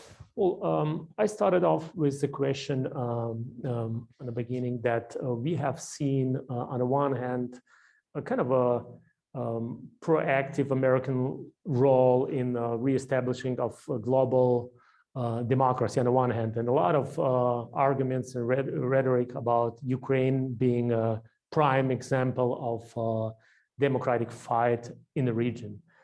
On the flip side, we have seen as well that for 13 years, there's still no membership. There's There has been for 13 years any US president visiting Ukraine. We haven't seen a deployment of destroyers to Black Sea or the finishing of the pipeline. So I was wondering on the beginning, with all this in mind, are we seeing here a collapse of democratic promise, and particularly in terms of Ukraine, or specifically in case of Ukraine? Or are we just impatient in our desire for Ukraine to succeed?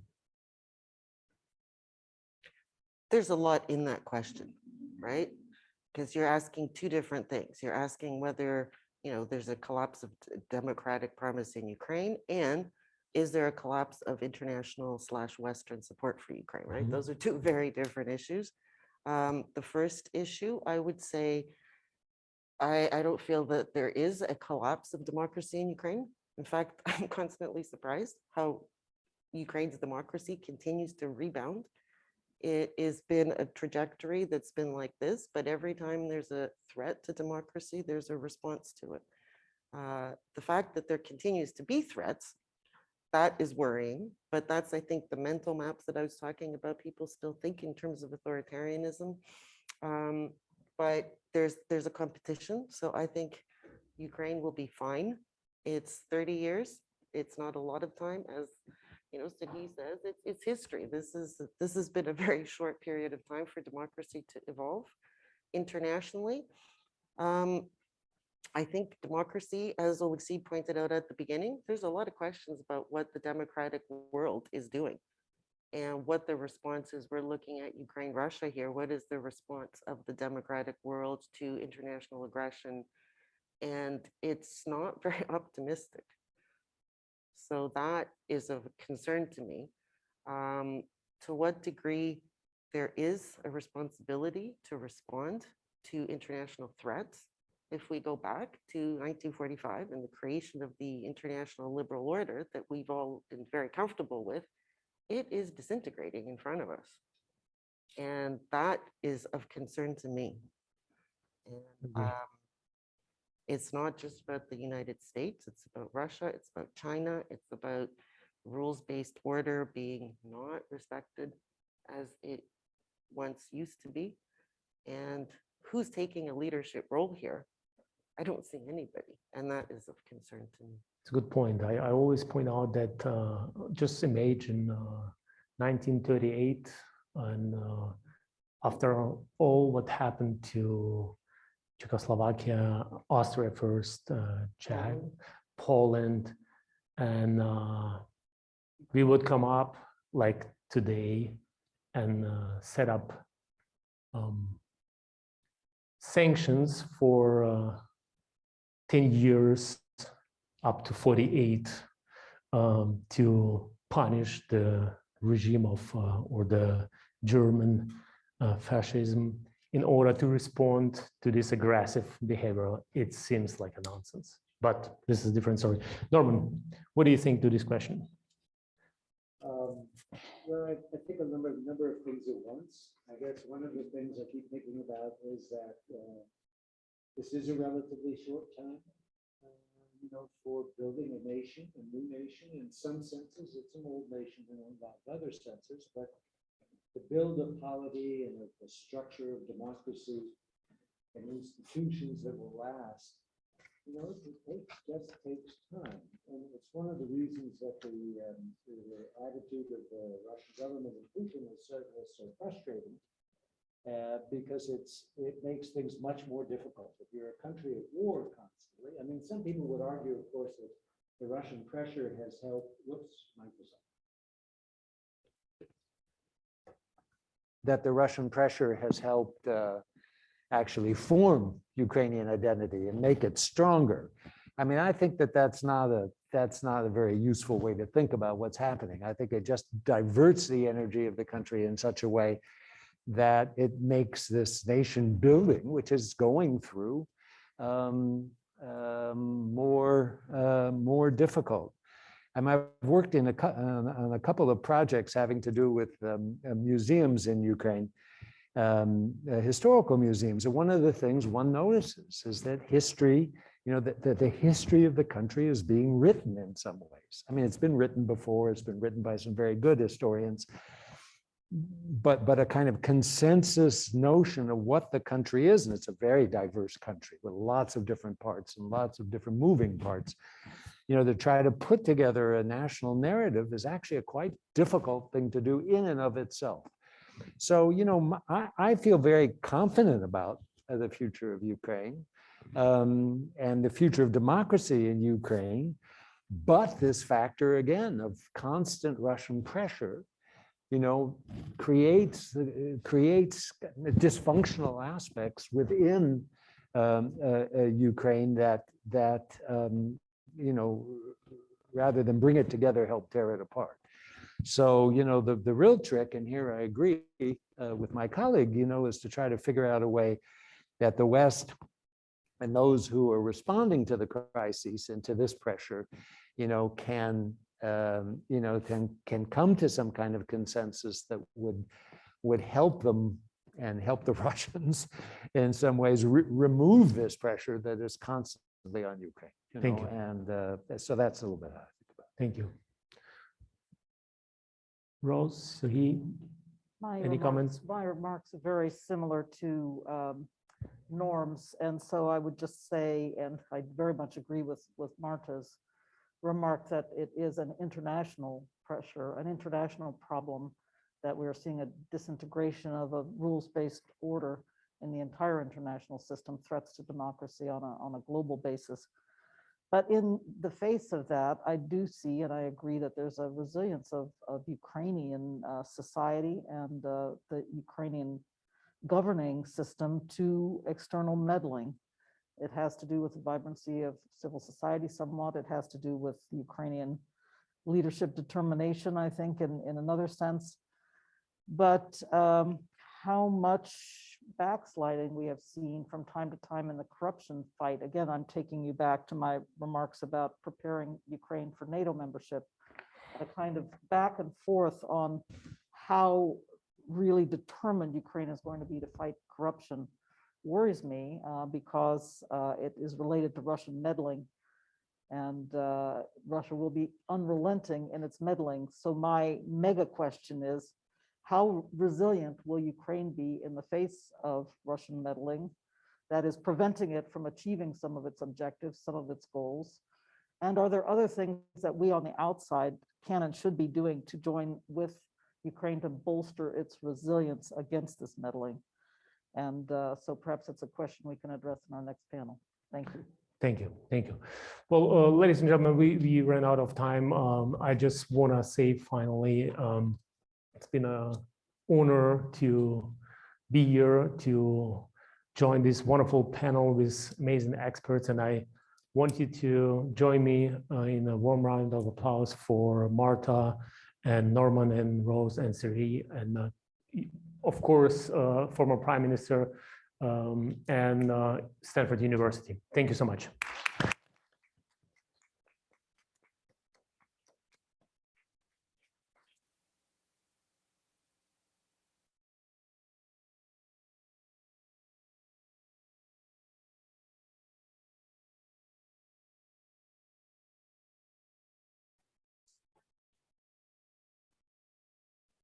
Yeah, so if you exit out the room, we'll have people giving directions on how to get to the third floor so we can have lunch. There's also, you guys can eat outside in the courtyard. There's tables and chairs if you prefer to be outside.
it's a very timely event, as our former Prime Minister pointed. And Ukraine is again on agenda, and Ukraine is again a crucially important country for democracy development. Listening to this morning panel brought some personal memories. My name is Miroslava Gongadze. I am an active participant and was active participant of Ukrainian political movement and observer of Ukraine for many, many years, definitely for 30 years. When I'm talking about personal memories, I have to say that voting on the independence of, on the referendum of independence in December of 1991 was my first electoral experience as a young adult when I was 19 years old. As it will be revealed later, the decision I made was together with other over 90% of my countrymen would shape my life and change the history of my country and the world as we knew it for a little shy of the century. 25 years ago, later, while in Washington, Stanislav Shushkevich told me that on this day, 30 years ago, Ukrainians and Leonid Kravchuk were instrumental in pushing Soviet Union to its extinction. As Shushkevich recalled to me, in the cold winter of 1991, in Belarus, in Belavezha forest, Kravchuk told Yeltsin and Shushkevich that he would not be able to return home without signed documents. His people already decided, and there is no way backward. He basically played on Boris Yeltsin's ego as a future leader, possible future leader of Russia. And Yeltsin reluctantly agreed to go with Union Treaty. Today, 30 years later, Ukraine is developing democracy threatened by two autocratic regimes on its borders, Belarus and Russia. Ukraine, once again, plays a crucial, critical role in the future of the region. We will examine Ukraine and the regional development and what have to be done for democracy in the region to succeed with this fantastic distinguished panel. And we have Stephen Pfeiffer already here. Perfect, fantastic. So we have Francis Fukuyama, Oliver Nomalini Senior Fellow at FSI and former Director of FSI, Catherine Stoner, CBDI. It's very difficult for me to, too many references, but we know you well. Everybody knows you well.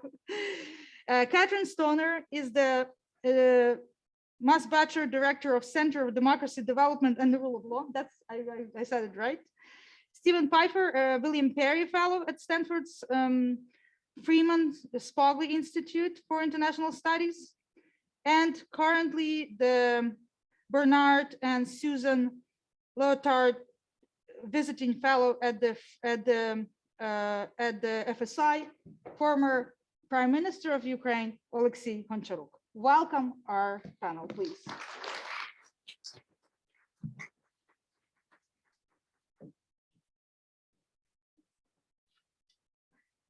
So in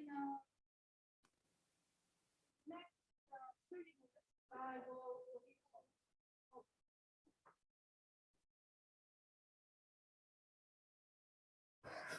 next 30 minutes, we'll offer you introductory remarks, then 30 minutes for discussion, and then I will open the panel for your questions. And we are welcome everyone who are listening us online. Please put your questions into the chat and we will try to answer them as they come. So let's begin with Francis. 30 years after the collapse of Soviet Union, we are living, as Larry Diamond pointed, democracy recession.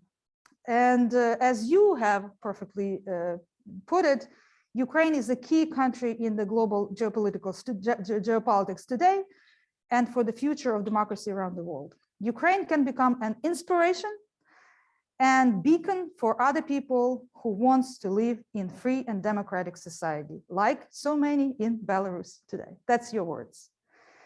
So we are one day before Democracy Summit that we would be organized by White House. What is your assessment of the democracy development in the region today, and why Ukraine is important?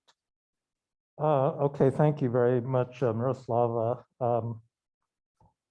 Actually, maybe I'll get to that question. I just want to talk about another I want to start with a big picture question about why Ukraine is important right now. And, a lot has been said about its importance for global democracy. I completely agree with that. You quoted me correctly. I said that every time I've gone to Ukraine, and I believe it. However, I think that there's another big issue that's really on the table now, which is the following, that since 1945, there has been a pretty strong norm against great powers using military force to aggrandize their territory. The United States has intervened in various countries and so forth, but it wasn't to grab territory. And that's a norm that lasted up until 2014 when Putin grabbed Crimea and then is now in Donbass.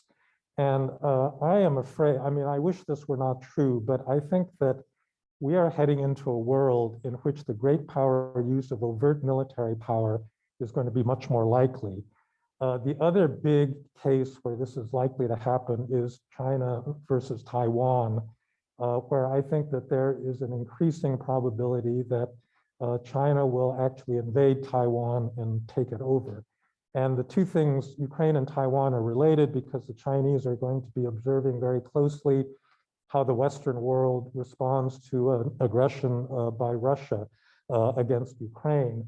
And my observation is that elites everywhere, here, in Ukraine, in Taiwan, in Europe, they just don't think about military force. It's been so inconceivable over the last 30 years that a great power would actually use military force in this way that they say, well, just a few more economic sanctions, they won't have access to the SWIFT system, and that's going to keep them from doing things. And I am afraid that we are heading into a very different world in which the use of force by a great power is going to be, well, in these two cases, it may well happen. And I'm actually surprised. Our Ukrainian friends, whenever we ask them, what's the chance of this actually happening? They say, well, it's Russians have threatened before, but I don't think they're really going to do it. So I hope that that's true. However, I don't think you can base policy on a hope that it's not going to happen. I think you actually need to make concrete, preparations. We will be able to discuss that later. Well, that's what I wanted to talk about. I think so if we just want to stay on the question of what Ukraine means, again, the democracy part of it has been stated pretty well, because Ukraine is a pretty free country. It's really quite remarkable. You can say anything you want about the president of the country in Ukraine, and nobody's going to put you in jail, and nobody's going to, censor your Twitter account. So far. So far. We can return to the question about, the pluses and minuses. But I think that the real issue that's involved internationally now is actually not so much over democracy as over national identity, or democracy seen as a component of national identity. Because what Putin said in this long article that he published a few months ago is essentially Ukraine doesn't have a national identity that's separate from that of Russia. So he's basically denying to Ukraine the ability to craft its own sense of identity and its own separateness from Russia. Now, there's been a discussion about, the two, Russia and Ukraine obviously have a long shared history. They've been very much intertwined. There is certainly historical grounds for talking about a separate Ukrainian identity. There's a separate Ukrainian language, so on and so forth. But I think the point to be made here is that national identity is not something that's given. It's certainly not given by biology.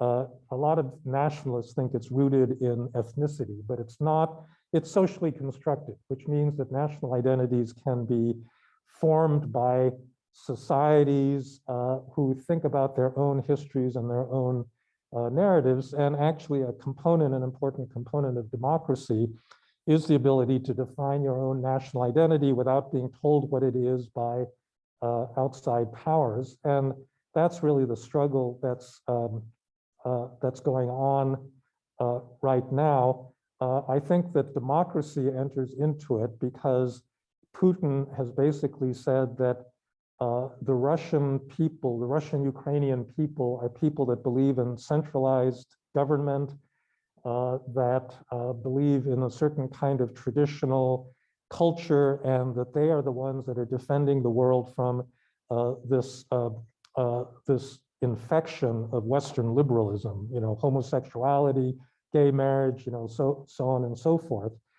And that is an identity that also can't be divorced from dominating all of your closest neighbors. And I think that it's perfectly possible to base an identity on democracy and to say that we can be a Slavic people, we can enjoy our language, our customs, our traditions, and yet we can be free. And the centralized tyrannical government does not have to be part of that identity. And I think that that's Alexei and I have been talking about this at some length. And I think that, that's something that leaders of Ukraine's democracy need to invest some time and effort in thinking about, is how you're going to teach your children about what the country is all about and what that identity is and where Ukraine stops and other countries begin. I've got a lot to say about the security thing, so I want you to promise that you'll let me get back to that, because I think that's actually the central thing I want to talk about.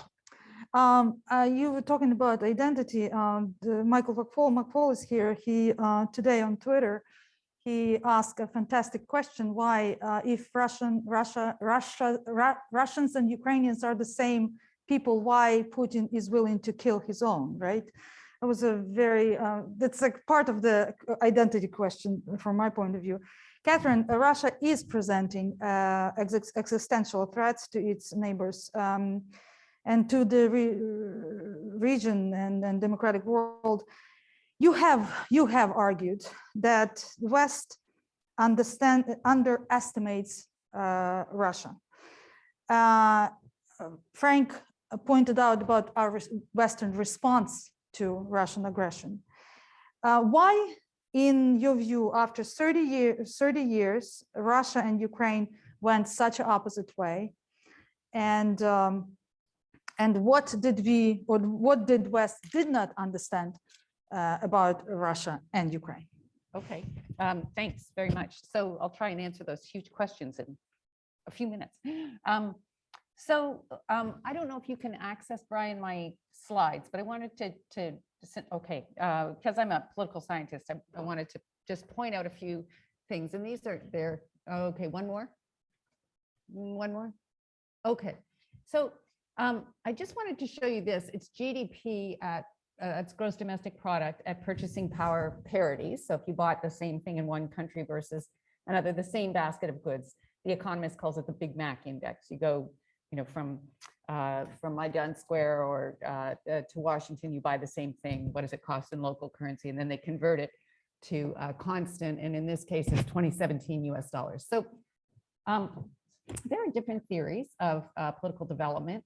And some of them say that when you get to a certain gross domestic product per capita, that you should tip to democracy. And so one argument is modernization theory, that people begin to mobilize and come out on the streets, or they begin to amass property because they're working. And they want protection, so they demand accountable government. So that's the theory. So what I've done here is you can see Russia's up at the top. And I actually didn't do this. The World Bank website did this. Russia's up at the top in blue. And you can see the trajectory from 1990 to now in terms of its growth in GDP per capita. So in the 1990s, we get that transitional U curve while reforms are being done. And then growth goes way up, beginning really in 2000, actually it begins in 1999 is our first year of positive growth back here. And then by 2003, we get oil prices going up.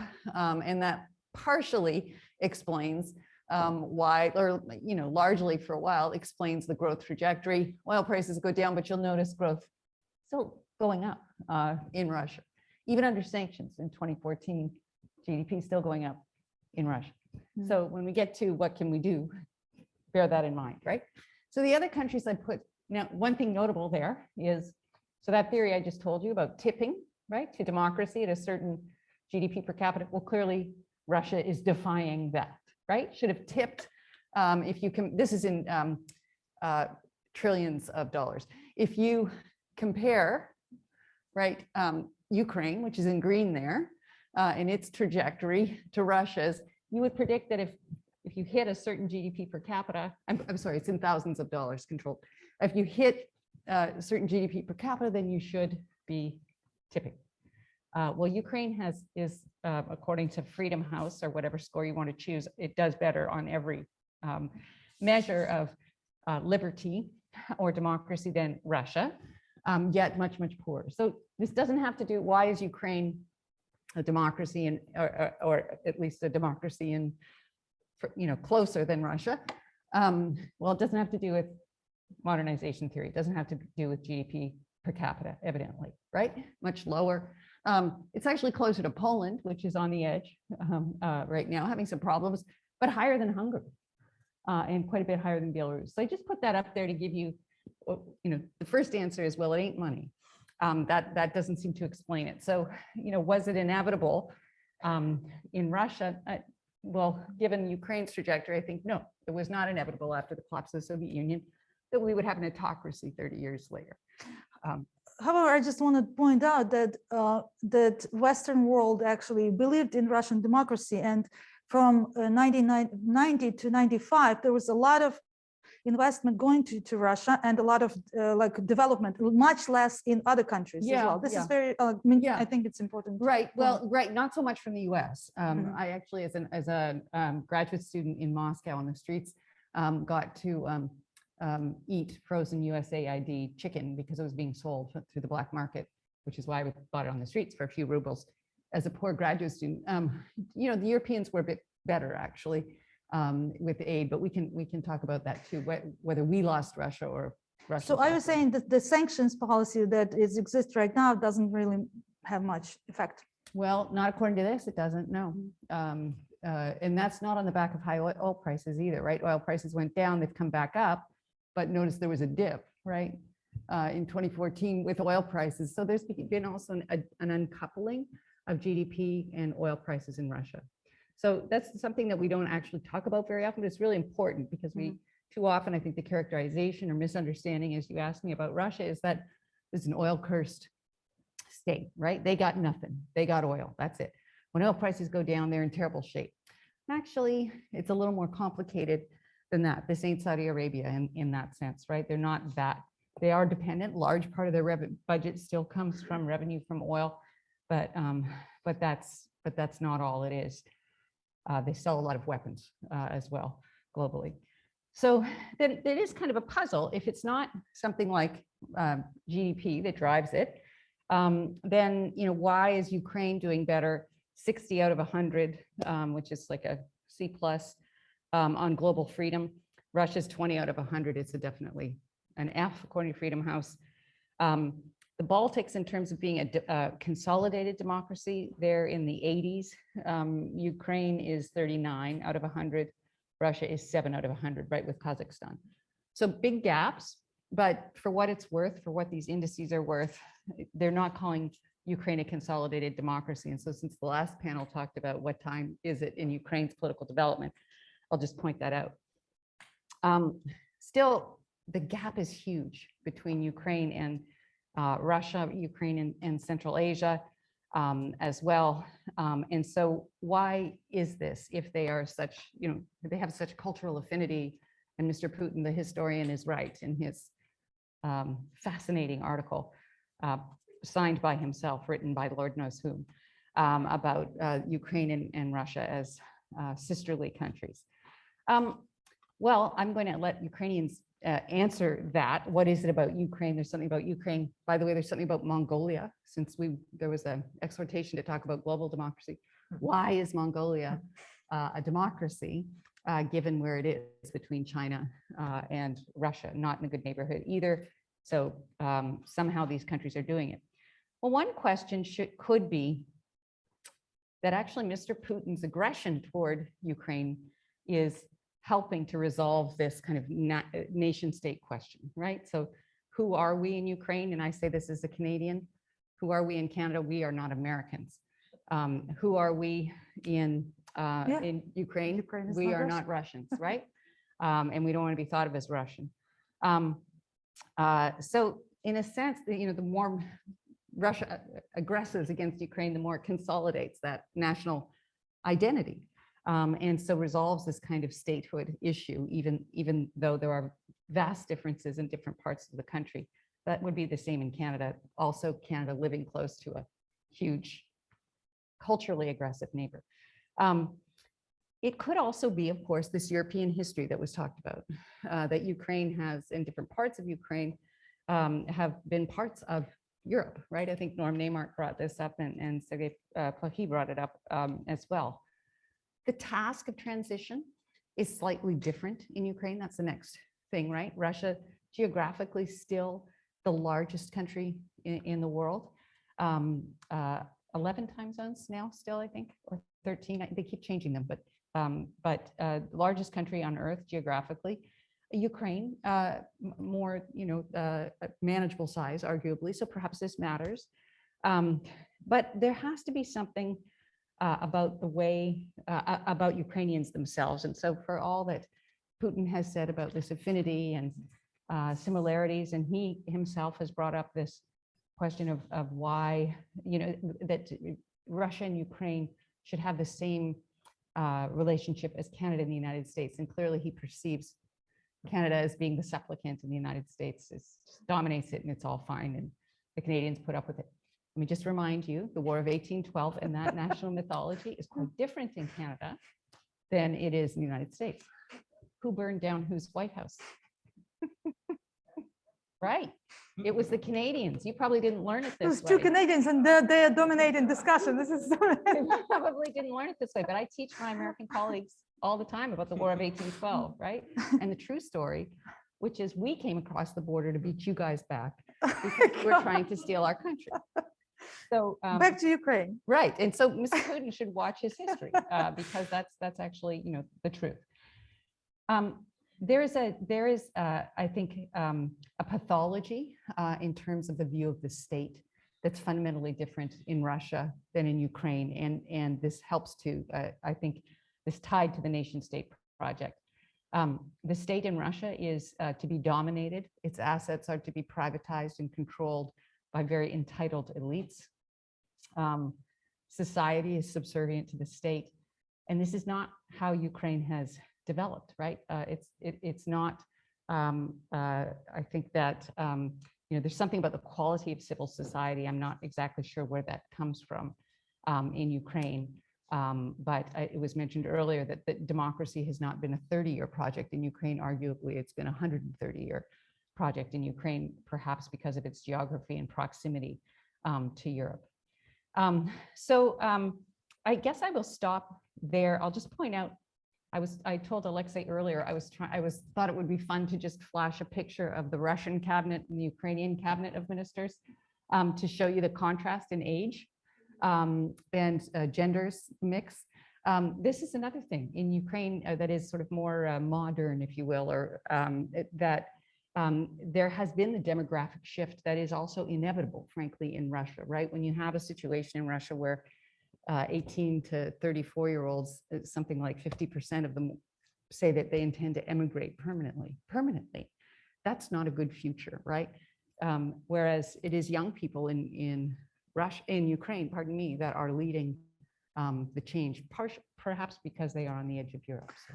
We would let that young leader to talk in the end of this first part of the discussion, but I want to go to Stephen right now. Stephen, you have been a witness, an active participant at some crucial and critical development in Ukraine in the last 30 years. So what is, in your view, played the most important role for Ukraine to become a democracy? And what is, in your assessment of Ukraine and the West did right? And what kind of mistakes have been made in the last 30 years? On now? Okay. I'll touch on that, but I thought I would also talk about some things that the American embassy did in Ukraine back in the late 1990s that happily the American embassy doesn't have to do today. And I think that is a good reflection on the Ukrainian people and the progress they've made. And I'll just give one statistic that I use when I talk about Ukraine. Since the country regained independence in 1991, Ukraine has had 6 presidential elections. And in those 6 presidential elections, 4 times the incumbent ran for re-election. And in those 4 elections, the incumbent lost 3 times. You don't have that record really anywhere else in the post-Soviet space, unless you count the Baltics. I mean, and I think that's very positive. But when I got to Kyiv at the end in 1998, I mean, democracy is part of the job there, or was part of the job there. And part of it is because just democracy is part of American diplomatic DNA. But in the case of Ukraine, there were a couple of reasons why we sort of felt we had a right to talk about Ukraine's internal affairs. One was President Kuchma had set the objective of bringing Ukraine into Europe. And it was very clear the Europeans were saying, well, fine, but one thing is you've got to have a functioning democracy. So to some extent, we were holding them to the standard they had set themselves. The other factor was at the time we were spending, the US government had about $400 million a year in assistance programs for Ukraine, ranging everywhere from closing Chernobyl to military, Dunluger, but a lot of that was on democratic reform. And that we also felt gave us a right to speak. And I got to speak it even earlier than I thought I was. I had been in country maybe about 5 weeks. I was still paying courtesy calls. So I had my courtesy call on Prime Minister Pustovoitenko, who you may remember. About 2 days before that meeting, the Ukrainian government shut down Pravda Ukraini, a newspaper. This was a newspaper that was associated to Pavel Lazarenko, who had been prime minister earlier, and his party, the Hromada Party. Now, let me say the US government and I personally are not fans of either Lazarenko or Hromada. In fact, in 1997, Vice President Gore had pulled President Kuchma aside and just gone through some of the background and some of the information that we had on Lazarenko's corrupt activities. Lazarenko, by the way, spent 9 years in prison here in California when he made the mistake of coming to the United States. But we had this, so we were not fans, but closing down a party newspaper on the eve of election was not consistent with our concept of democracy. So after doing a courtesy call, which as Ambassador McFall remembers, usually kind of a general conversation, I had to pull the prime minister aside and say, we have this problem. The next day I received an invitation to meet with Minister of Information Kulik. Now, there's one question is why in a democratic state you need to have a Ministry of Information, but I did see him the next day and he walked through all of the reasons why this closure was justified, which he called not a closure, it was a suspension, but the practical effect was the same.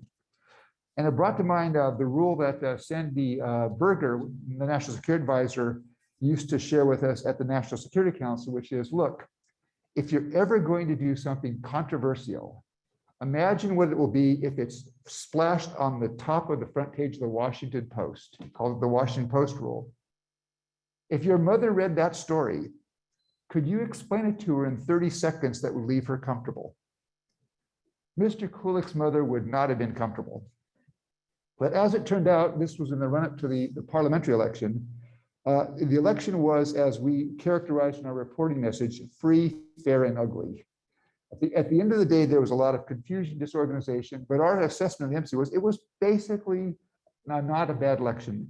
In part, that was because the Organization of Security and Cooperation in Europe mission had given it a good evaluation, but there were other indications. The Hromada Party which President Kuchma clearly despised, crossed the 4% threshold to get into the parliament, just barely. And the Agrarian Party, which is very pro-Kuchma, fell just below. And it wouldn't have taken a lot of manipulation to change those things around. So we felt pretty good about that election. That was also the first chance I had to participate as an election observer in Ukraine, which was really a fascinating experience. And it gave me a very good feeling about watching people in polls manage the operations. In many times, the polling stations were chaotic, they were a bit disorganized. Husbands and wives were going to the polling booths together, or they were talking about who to vote. The conversation should have taken place that morning at breakfast. But it was generally, you got a feeling that people wanted to make it work right. And one case comes to mind. We were at a station in the center of Kyiv. And one of the things that as polling observers would look for is the mobile ballot box. Whereas in Ukraine, if you are sick, you can register until 3 days before the election. And a ballot box with a couple of commissioners will come to your apartment or your home so that you can vote from home. And we always ask to see those lists because you want to make sure there are not 4,000 names registered on them. And in this case, they brought out the list, the type list, and about the right number, and then 3 names written in pencil at the bottom. We said, "What's this?" And the person says, "Just wait a minute." And they brought over 3 members of the commission, and they had this 7-page handwritten protocol. And they said, "Look, we got the list on Thursday, but people got sick on Friday and Saturday. And we had this debate, and it's 7 pages of explanation in each case why they decided to add this person to the list, signed by every member of that local election commission." And you're thinking, you broke the law, but you were doing it with the right intention. I think this was a reflection that the sense that there's this bottom-up push for democracy in Ukraine. Now, in '99, there was a presidential election. It was not awful by the standards of the post-Soviet space. But we still had concerns. And again, you'll recall some of the things were happening then. The administrative resources for incumbent President Kuchma. He, by the way, was the one incumbent who won re-election of the 4. Biased media, very much towards the president. And the state tax administration had a habit of auditing people who got out of line. So STB, which was the national television station, which was the one station that was trying to be balanced. And they were being audited by the tax administration for being in arrears on taxes. We complained about it. And lo and behold, I get an invitation to go and meet with Mr. Azarov, who was Mr. Yanukovych's prime minister. They both reside in Moscow now. But he was the head of the state tax administration. And he hands over this document to say, look, they owe 4 million hryvnia or whatever in back taxes. And what was interesting, when I turned the page over, there was another station that owed like 5 times as much. But it was pro-Kuchma, and it was not in any kind of tax issues. So these were the kind of problems that you saw. And this created a dilemma for the embassy. This is the kind of tilted playing field you don't want to see. Again, not horrible by post-Soviet standards, but not great. And so do you speak out? And knowing that speaking out is going to get you into trouble with the presidential administration. And we thought about it and pretty quickly concluded we have to speak out publicly. We had tried for a month and 2 with the Foreign Ministry, the National Security Council, the presidential administration, but there was no change. We've got to talk about this. So we did. And happily, it was not just me and Key, but we had people like Deputy Secretary of State Talbot giving interviews about the democracy problem. And as expected, the presidential administration was not pleased. It created some issues for us a little bit later on. But the sense was that we were getting was a lot of positive feedback from the country that we were actually taking that stand, which was something an embassy could do in a way that perhaps somebody who was Ukrainian could not. And the interesting thing to me was President Kuchma went on to win the election, but I actually think he could have won that without tilting the playing field. Miroslava asked me, when was the breakthrough? I think the breakthrough really came with the Orange Revolution. And that's I would say the breakthrough came when Kuchma was trying to change the constitution and insert his more presidential power. And but later, yes, in the end, that's the manifestation where you see this real rise, this bottom-up push for democracy in Ukraine. That really was the key to getting the rerun of the flawed runoff election. And you saw it again in the Maidan. And I think that is something that's actually relatively unique about Ukraine, is this bottom-up push for democracy. It's in all of the post-Soviet states, but it's not of the size in Ukraine. So let's go Moscow, the big demonstrations in Bolotnaya in 2011, and then those organized by Ambassador McFall in 2012. You had 100,000. You had 100,000 people on the streets. That's in Moscow, of a city of more than 13 million. In the Maidan, and Miroslav, correct me if I'm wrong, but in the Maidan revolution in Kyiv, a city of 3 million, at one point you had 500 to 700,000 people in the streets. And I think that does show a real difference between Ukrainians and Russians when it comes to democracy. Now, certainly in Russia, there's a harsher political environment, but I think it also says something that's very positive about Ukrainians, and where free and fair elections now are the standard. And that's a credit to Ukraine. And I think it means the embassy has to talk about democracy, or doesn't have to talk about democracy today in ways that we had to do 20 years ago. Thank you, Stephen. It's a fantastic recollection of your time and events. However, Ukraine had one peaceful revolution, then one bloody revolution, and we can definitely say that Ukraine is electoral democracy. However, I think the next guest would tell us more about, or panelists will tell us more about institution building, because he was part of that institution building just a year ago. Alexei, you're a living example and the results of Ukraine being democratic states. Because of the recent presidential election, you have become a youngest prime minister of Ukraine, and you are the one who started as a businessman, was propelled by revolution of dignity to civil activism, and soon become a prime minister of Ukraine. In your latest article in the Washington Post, you have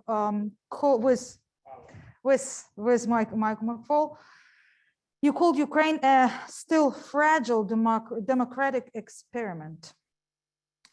What is, in your view, is needed to make it sustainable and strong democracy?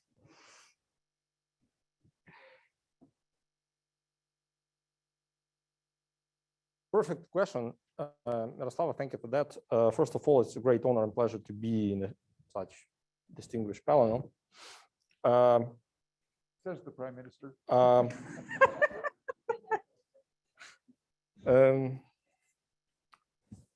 I believe I'd like to maybe start from some points from a perspective of a person, not from a like geopolitics or geoeconomics, not from a global perspective, but from a perspective of like of a young man, young Ukrainian.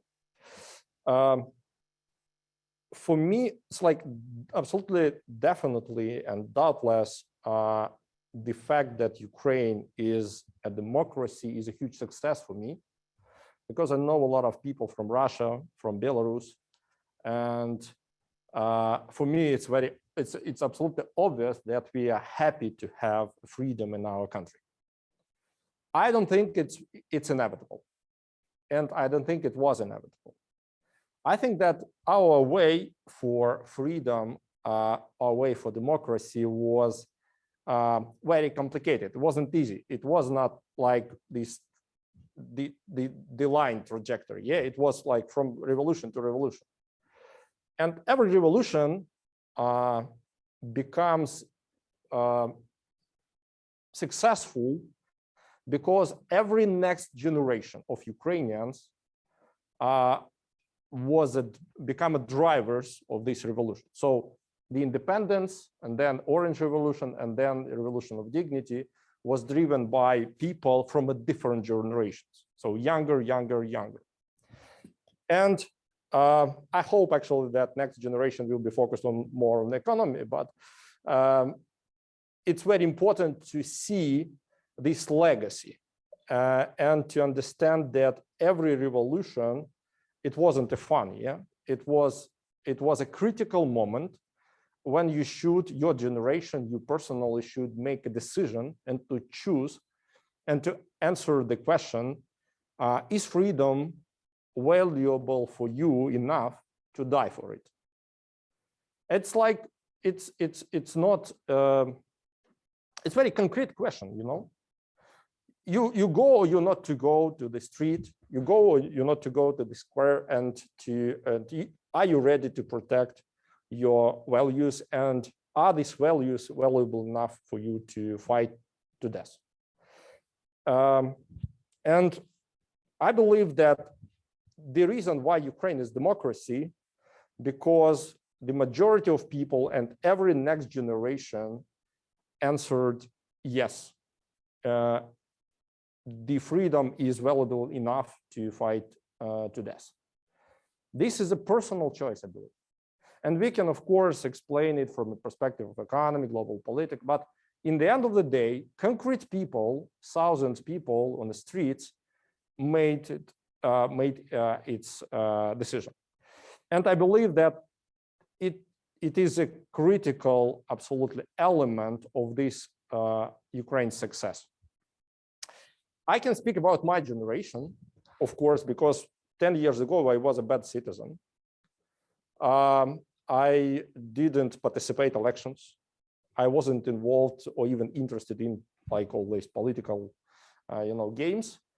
And and not only my, but our generation's teachers or trainers on democracy was Yanukovych and Putin. Very good one, I should tell you. The first guy showed us how quickly you can lose the freedom in your country. And the second, Mr. Putin, showed that you can easily lose your country. I believe, I remember perfectly that moment, that exact moment, when we realized that Russian troops already on our territory. We couldn't believe it. Nobody, like, it was like an alternative reality. And yes, our generation, our people, my friends, we are trying to create some network in Crimea, to create some resistance. And we were trying to find some, I don't know, even weapon to protect the territory, to help our people, our friends in Crimea who were trying to protect their land from invasion. But we realized how fragile, that's why I told these democracies fragile, because I believe that we shouldn't take it into for granted. Okay. We shouldn't. It's a great value even here. A year ago, I was in Washington, D.C. And I should tell you that I felt something like more or less the same when I've seen all these events near the Capitol. So as I previously mentioned already in my presentation during my public speech, I believe that front line is not a territory, is not a line in the map anymore. It's around us. It's even here. And as soon as we understand this, how serious this situation, as lower price we can pay for it. When our revolution succeed, it's like after our success, after our victory, I believe we made Ukraine, thanks to a next young generation. First of all, I believe in support from our Western allies and partners, we made a huge progress. We already have a couple of strong institutions in Ukraine, for example, National Bank, and thanks to National Bank, we comparatively easily like pass through all this COVID crisis. Now we have more or less stable economy and stable and strong currency. So it's an achievement for Ukraine. We have a couple of very good examples of reforms. We have a couple of very hundreds young people with an experience working in the government, in the parliament. But the main achievement we have, that we are not scared. We are not scared. Putin now trying to scare us, to make us like scared, trying to create a chaos and divide us. But during last revolution, during the Revolution of Dignity, we decided once that there is no any reason to fight, to be scared. So there is no reason to be to fear. And I believe this motto and this belief is a main pillar for our democracy till now. So we can speak about reform, successful, unsuccessful, but absolutely doubtless, like Catherine mentioned, if you look into the picture of our government, existing government, existing parliament, you will see like different people, of course. But in general, you will see other faces. You will see other civilizational choice, and it's obvious. And I'd like to finish my short speech with the statement that I believe that Ukraine is a key solution, is a key part of the solution to support, to protect democracy, not only in Ukraine, but in the region, because Ukraine is a key country and significant country for a region. Kazakhstan, Kyrgyzstan, even Central Asian countries, Bulgaria, it's like all this huge part of region. It's like looking on Ukraine, what will happen. And if Ukraine will be a successful example, it will help to promote, to protect on the first stage and to promote democracy in the earliest stage. Thank you. I still feel that, yes, Ukraine is threatened by Russia from outside. However, Ukraine is threatened from inside as well. And I want to ask Francis about institutions as well, because sustainable democratic institutions, rule of law, media, freedom of the press, those three pillars of this country is built on. What is the path for Ukraine to make a democracy sustainable? You are doing this job. You're bringing these new leaders. You're trying to teach them. However, it's a long, long, long way to go. What has to be done first? What is most important? Well, just before I answer that, I'd say there are a number of successes that tend to get overlooked in the reform process. So the central bank is one, the medicine procurement system is another, the decentralization of authority to a lot of municipalities and oblasts is another. And all of those, I think really made life better in Ukraine in a lot of ways. I think that the single biggest obstacle right now to reform in Ukraine is what you would call de-oligarchization. I mean, that's the kind of unique characteristic. I mean, the whole former communist world has oligarchs. There's one in Georgia, but there's like 7 big ones in Ukraine. And as long as they hold a grip on the media and on industrial properties and important parts of the economy, it seems to me it's really going to be extremely difficult to make anything other than very small reforms that then will get set back the moment that it crosses the interest of an oligarch. And for that, I think that you really need coordinated political action within Ukraine with the help of a lot of external partners. There's a new book called, it's not kleptocracy, it's klepto something. Anne Applebaum just, but it turns out that like Kolomoisky has been buying up all of these old industrial properties in Ohio and Kentucky and places like that in the United States as a money laundering, effort. And I think that, the United States and other OECD countries can be much more vigilant in cracking down on this sort of thing and tracing, where this money is going. But fundamentally, it's kind of a question of mobilization of more liberal democratic-minded forces in Ukraine, because ultimately it's a question of political power, to take power away from those people. There's another long list you could go through of specific institutions. Like nobody likes the Constitutional Court. I mean, it's ridiculous to have a Constitutional Court with over 200 justices, any of whom can be bought for pennies on the dollar. So you can do that, but I think unless you solve that fundamental chokehold that these oligarchs have on the country, the scope of what you can do is going to be, limited. Alexei, so how about the oligarchization? How this has to be really done? And I believe Frank is right. Uh-huh. I believe Frank is right.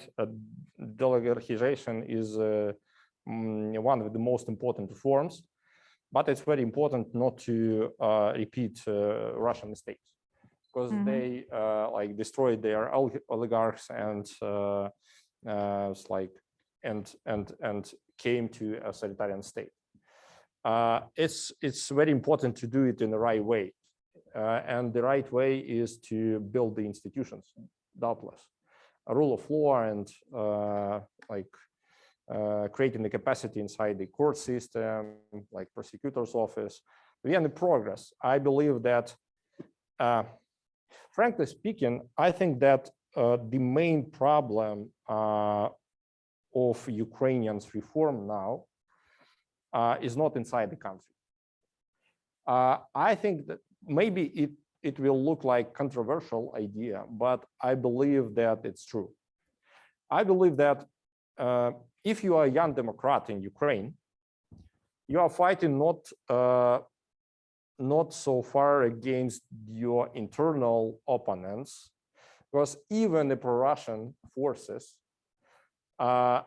usually now, I mean pro-Russian means the forces like who support a peace with Russia, so some freedom of Russia. Even these forces don't want to live in Russia under Putin. They want to live in a like free society. They want to build some like stronger parliament. They don't want to have like a strong hand. But I believe my main message is that Ukraine, Russian propaganda influence Ukrainian informational field so strong, especially in our southern and eastern part, that it's very hard to be to work in a political like sphere there. So because people brainwashed by some toxic narratives, and now this political season, we are happy more or less because of this like Zelensky effect, and a lot of people in parliament and monomajority, and we have a chance to like implement reforms. But I'm afraid that next political season, because of this Russian propaganda, we could have much worse situation in the parliament and much bigger part of pro-Russian and like elected by brainwashed a part of our society. It's bringing me to the question of political parties. Why there is no, I mean, anyone can answer, why there's no ideological political parties in Ukraine, and specifically why there is no strong liberal democratic party or social democratic party? Because of architecture of our political system, because the main sponsors of our political system is still oligarchs. And that's why Frank is absolutely right that we should work with this systemic problem, systemic issue, to make sure that the political system is healthy and becomes healthier. And there is a like competition based not on loyalty to the oligarchs, but based on some other important in society issues. But one more time, I understand very well what's inside the government, what's inside the parliament, what's inside the Ukraine. And I believe that we sometimes making mistakes, sometimes it takes more time than expected, sometimes it's like we miss our chances. But in general, Ukraine could be much more successful if we will not have this toxic and strong influence from Russia. And I believe that if we're speaking about the recipe or like the package of measures from the West to help Ukraine, to support Ukraine, I'd like to say that, okay, our general global mistakes should be learned, actually. Could I answer that? Yes, because okay, yes, go on. I don't think that it's just something you can blame on the structure of the political system. I really do think that there's something about Ukrainians that's preventing this kind of unity of the liberal forces. So we had a conference here, I think now it's 3 years ago. I was there 2019 May. That's right. Yes. Organized by our Ukrainian emerging leaders class of that year. And we invited about 14 young liberal politicians, and they were all on the same panel. One of the political force was Alexei. He was not here, but Yeah. his force was Yes, presented. that's right. Yes. And so Melinda Herring from the Atlantic Council, who was a moderator, asked them the question you just posed. I asked that question. You asked I it. asked Okay, the you asked the question. So why is it? So what are your plans for working together? You know, all of you have the same general value system and so forth. Why can't, you know, are you going to form a single party? And none of them had an answer. Yes. And I think the reason they didn't have an answer. I have an answer. They're all. Okay. Well, look, see, you're Not talking unique too much. to Steven. Maybe one remark. I'm sorry. Right now, In- Steven. Okay, No, sorry for that. Be well. I think it's Think actually- about it. This is actually one of the challenges we saw back in the 1990s that is still there in Ukraine, is that the difficulty of finding political compromise. And I say this with a little bit of sensitivity, given the inability of, Americans and Republicans and Democrats now to find compromise. But I go back to the Root Party in the 1990s, which split into two. One was headed by former Foreign Minister Udoveko. The other was headed by former Environmental Minister Kostenko. And I used to talk to them a lot. They agreed on like 97% of the issues, but they couldn't compromise on that 3% to come back to a single party. And as it was, both parties then fell short of the 4% threshold. So they got no seats on party lists, where had they come together, they would have been perhaps the fourth largest party in the parliament. Sure. Alexei, your remark. Can you imagine all these 1,000 people, young people from business, from civil society, from different spheres, after revolution of dignity, after you stop fighting like Yanukovych, and then you have a war, you just enter the government. And what's like next day, you're trying to do something, you're trying to achieve some results, and you're having more and more and more experience. It's not a surprise that our young people, young generation, we didn't have this experience to work together as politicians. But we have the opposite example. My government, our government, all these people, almost all these people you invited to Stanford, they worked together, and they still working together. So, okay, I can imagine that it is a problem, but even 4 years ago and now it's a big difference. It's a huge difference because we are learning very fast. We had Mustafa Nayyem, he is working now as a deputy minister in the ministry of Alexander Kubrakov. Alexander Kubrakov is a person from my team, and we work together in a think tank, and we work together all this time. And I can show you like dozen examples when even 4 years ago, the situation was absolutely different than it is now. We become more experienced, maybe even wise, because it's like painful when you like doing all these mistakes. So we already have some evolution here. And I believe that it used to be, but it's not a problem now. I want to believe this. We will see this, but I believe that this issue is not so critical now. Okay, Russia. Very important question we have to go to. In order to appreciate the true geopolitical impact of post-Soviet Ukraine's big democratic breakthrough, as we are talking about, it must be viewed in the context of Russia's reaction. Russia is threatened by democratic Ukraine. What should be best approach today in dealing with Russia? It's a very precious question. Catherine. Okay, I think my microphone's on. I wanted to say that just quickly on the last question too, that the sort of evolution of cooperation with the opposition is not a unique problem to Ukraine. That's also been a persistent problem in Russia.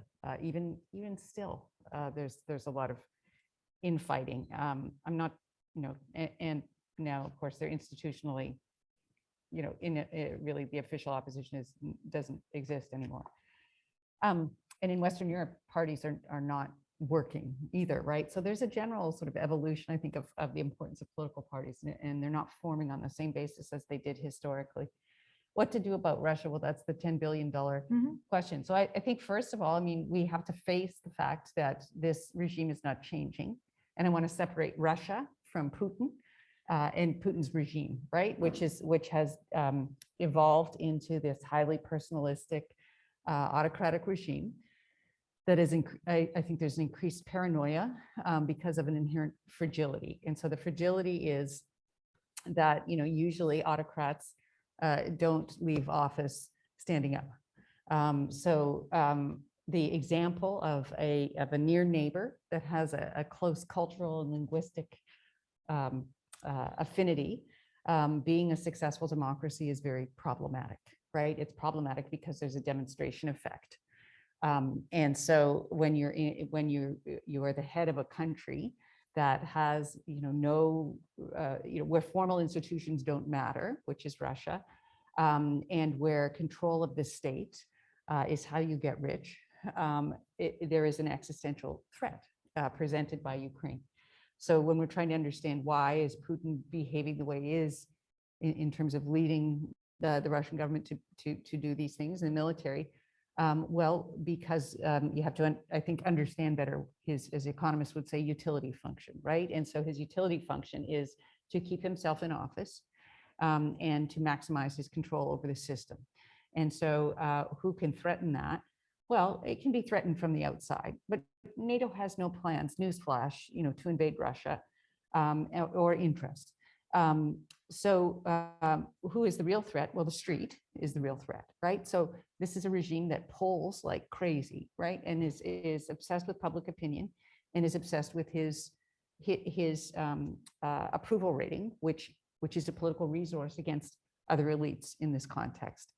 And so to avoid the real threat, which is from within, either dictators or autocrats go out by elite coup or death by natural causes or social revolutions.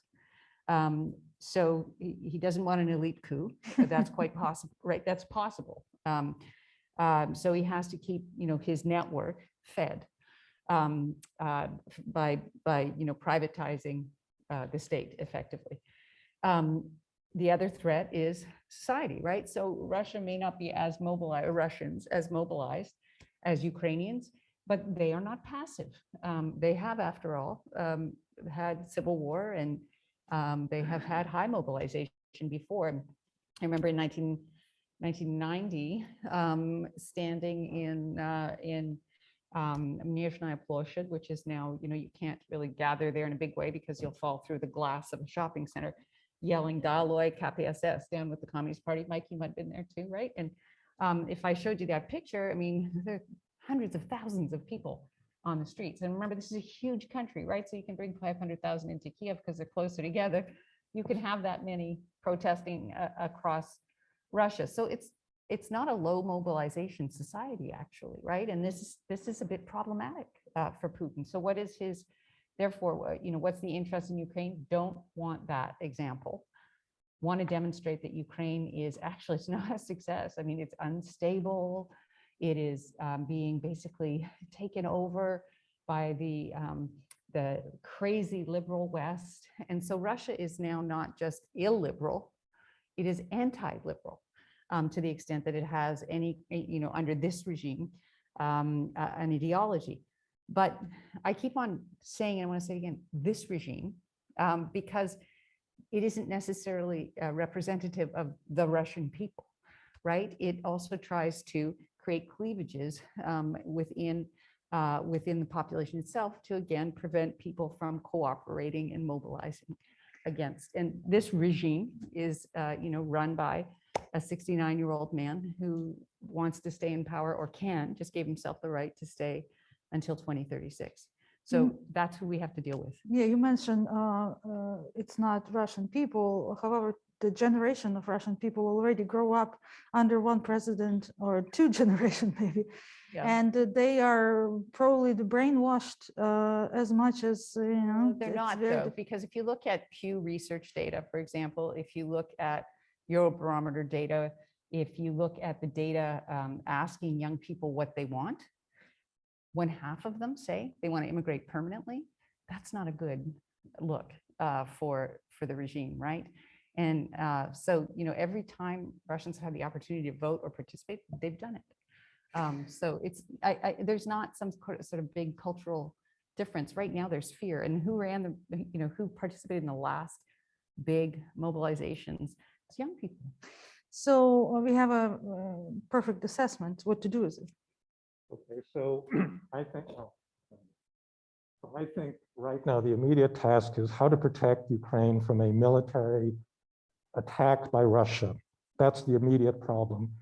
And like I said, elites have a hard time getting their minds around the fact that this is what we're dealing with. There's two ways of doing it. You can do it through economic sanctions or you can do it through military means.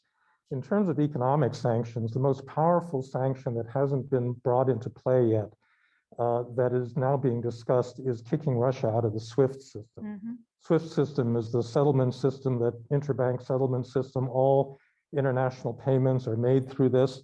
Russia would have to resort to Bitcoin or something in order to get, settle its, the payments on its natural gas if they're not in the SWIFT system. And that's a big step. And I'm not sure whether the Europeans are actually got the stomach for this, because how are they going to get their natural gas if they can't pay the Russians for it? But that would be of a sufficient magnitude to enter into their calculations. But the military part, I've been wanting to get this off my chest for a long time. I do not think that NATO should have ever offered membership to Georgia and Ukraine back in 2008. And it's not because that would annoy the Russians and we don't want to annoy them. It's not this Tom Friedman kind of argument. It goes to the essence of what NATO is, and it kind of builds on what Rose Gottemoeller was saying in the earlier panel. NATO fundamentally was designed as a military alliance built around the Article 5 guarantee that an attack on one country is an attack on all of them, and it would be met by military means.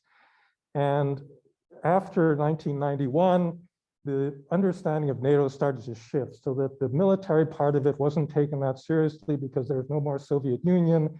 And so NATO came to be seen as a kind of club of democracies that signified that you're part of the West if you joined it. The joint exercises, the actual military preparedness of the alliance began to decline because nobody thought there was actually going to be a war.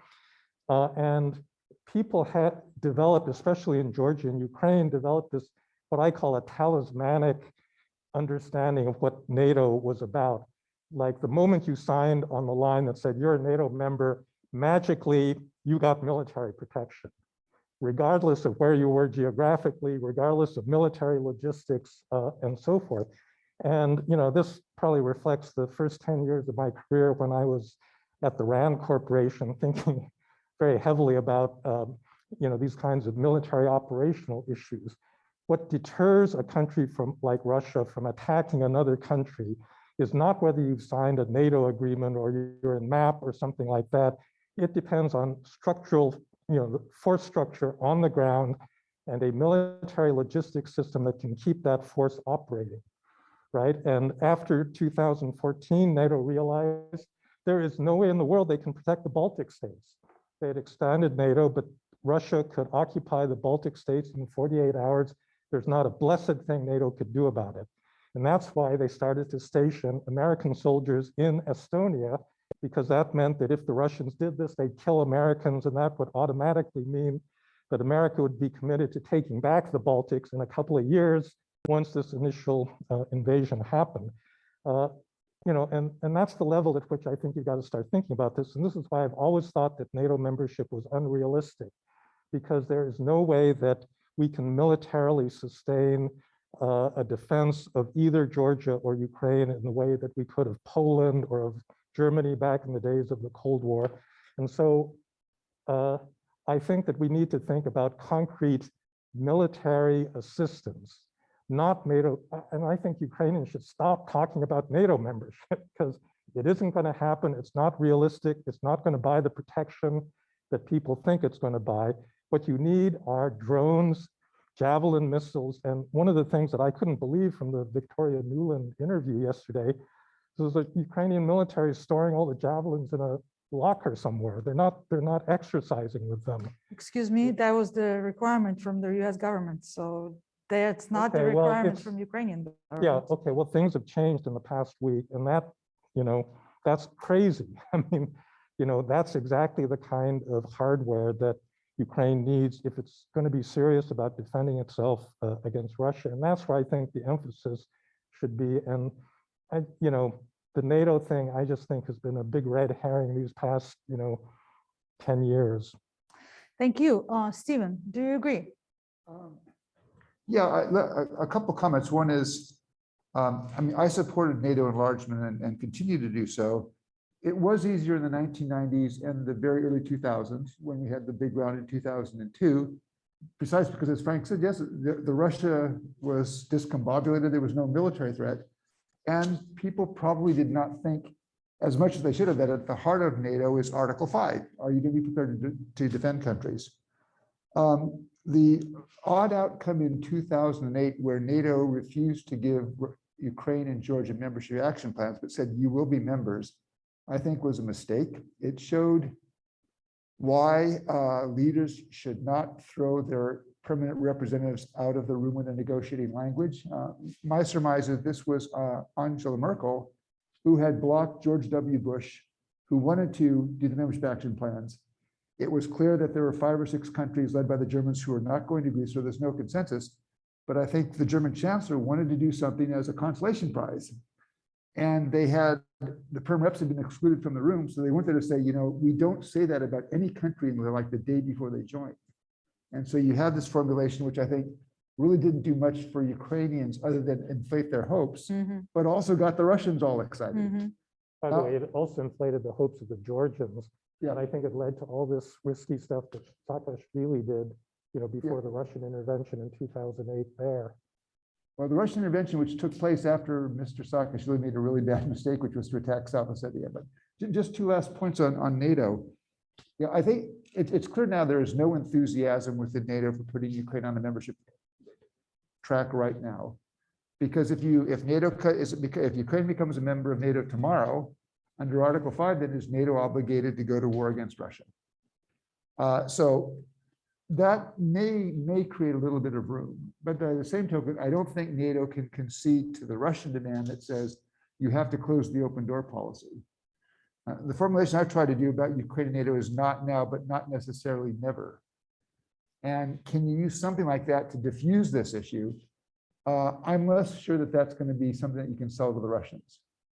But we're going to have to, and I think I think the president handled yesterday's conversation just about as good as he could have. He laid out the costs, including more economic sanctions, including more military assistance, and actually going further than I expected and basically saying, if you Russians go into Ukraine, there will be more NATO military power on your border in the Baltic region. That's my understanding what happened. Yeah, and so there's something there. The big cost, of course, is the one that's not in the power of President Biden to deliver, but that is, I believe, if Alexei correct me wrong, that the Ukrainian military will fight, and it's a much better military, and it's much more prepared. And while in the end it may not beat the Russian army, it's going to inflict casualties, and it gets back to how popular are Russian soldiers coming home in body bags? How popular is that going to be with the Russian public? And I suspect perhaps not. But if we get in this dialogue, which I think is a smart thing, to get into this wider dialogue first on European security concerns, then you have to begin talking about Russian security interests. And I would introduce the adjective legitimate. I think it's legitimate for the Russians to say, we don't want American strike missiles in Ukraine. And that's the kind of thing where I think America can say, okay, we can talk about that. It's not legitimate for Russia to say, we don't want Ukraine ever to have the possibility to choose its own association with NATO. And so if you get in that dialogue, that definition of what is legitimate and what is not is going to be a really big issue where I suspect there's going to be a lot of differences between the US, the West, and Ukraine on one side and Russia on the other. I will open to the discussion because Mike is there. I just wanted to mention one thing that it's clearly Russia have his commitment and we know what they want to do. We know what Ukraine want to do, and Ukraine wants to be closer to the West. The question is of Western commitment to the interest of Ukraine. And is there real commitment? Because without that commitment, we can lose our fight for democracy in the region. Michael. That's exactly what I want to talk about.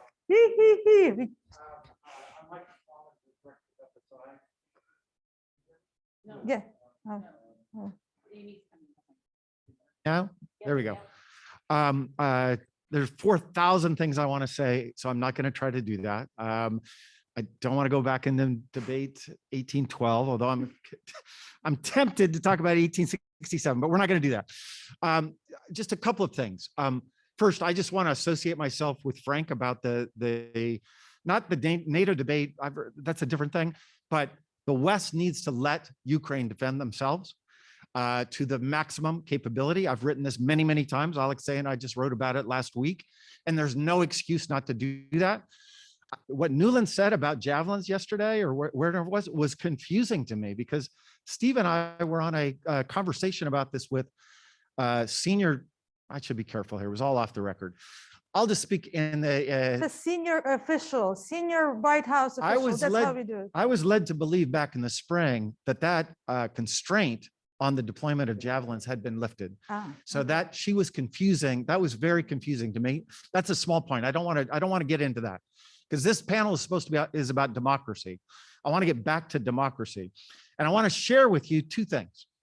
One, Putin has had a strategy to destroy Ukrainian democracy for 2 decades. It's gotten bigger now, but I just went and pulled it out just to remind myself, keeping myself honest with my own publications. There's a book called Revolution in Orange that I edited with Anders Oslund. It has a giant chapter about what Russia was doing in 2003 and 2004 to stop democracy, right?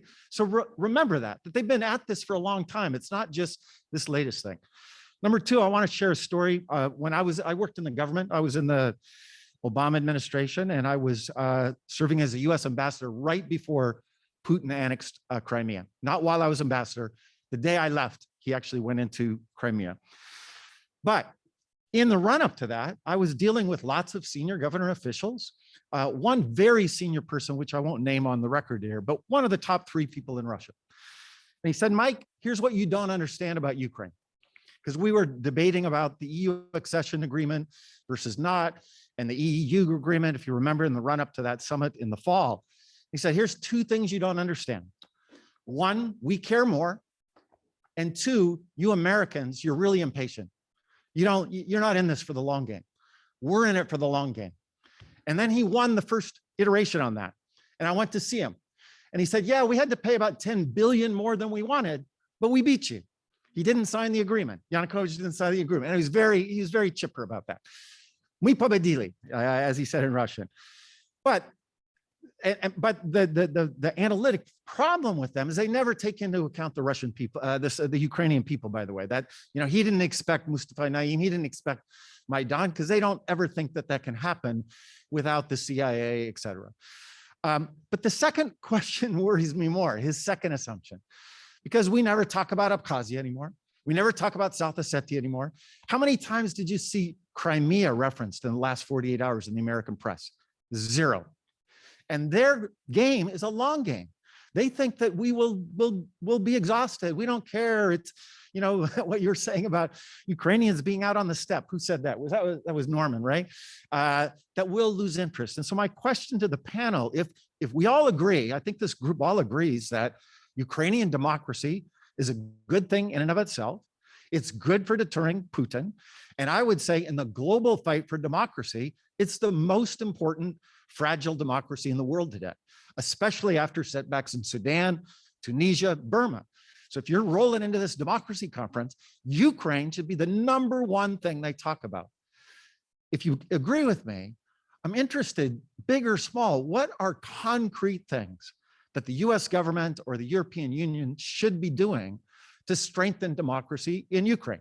And Miroslava, I want you now to become a participant on the panel and not just the moderator. I can. Particularly, okay, all right. I would really like to know what we should be doing with public broadcasting, but maybe We'll you talk can't. later. We'll talk later. But if Putin's all in, what can we be doing better to be on the other side? Alexei. I believe that the main problem for Ukrainian democracy are outside the country. That's why, look, it's not about NATO. It's not about some tools, because NATO is a tool. Since Ukrainians will feel like protected, they will not think about NATO. Things Ukrainians will understand the rules, the general rules in the war, they will like do their homework and the country will be successful. But we don't understand the rules. It looks like Russia can do everything and the West will just like play some game, declare something, yeah, raise deep concerns. We have a lot of jokes in Ukraine about your deep concerns. So it's like, you're kidding us. They're killing us and you do nothing. And it's not about, you know, commitment. Was it the Budapest Memorandum is like powerful enough and legal enough paper or not? It's not about the paper. It's not about NATO. It's not about EU. For us Ukrainians, it's about the rules. How we should act in this world. If they annex Crimea, we expect that all like democratic countries will be serious about it. But you are not. You are not. Western elites not very serious. I would say more. I believe that if Putin, after the Crimea annexation, will become like more quiet, you know, more patient, more calm, without all these like aggressive, chaotic movements, a lot of Western leaders would just like forget about Crimea. For us, we are speaking, and this topic is very hot only because we have this buildup. I've seen it like a year ago. Nobody cares in Washington, in Brussels, about Ukraine if Russia is not active. And it's a huge mistake. It's a huge problem. That's why I'm like telling you that I'm more scared, not like direct military buildup.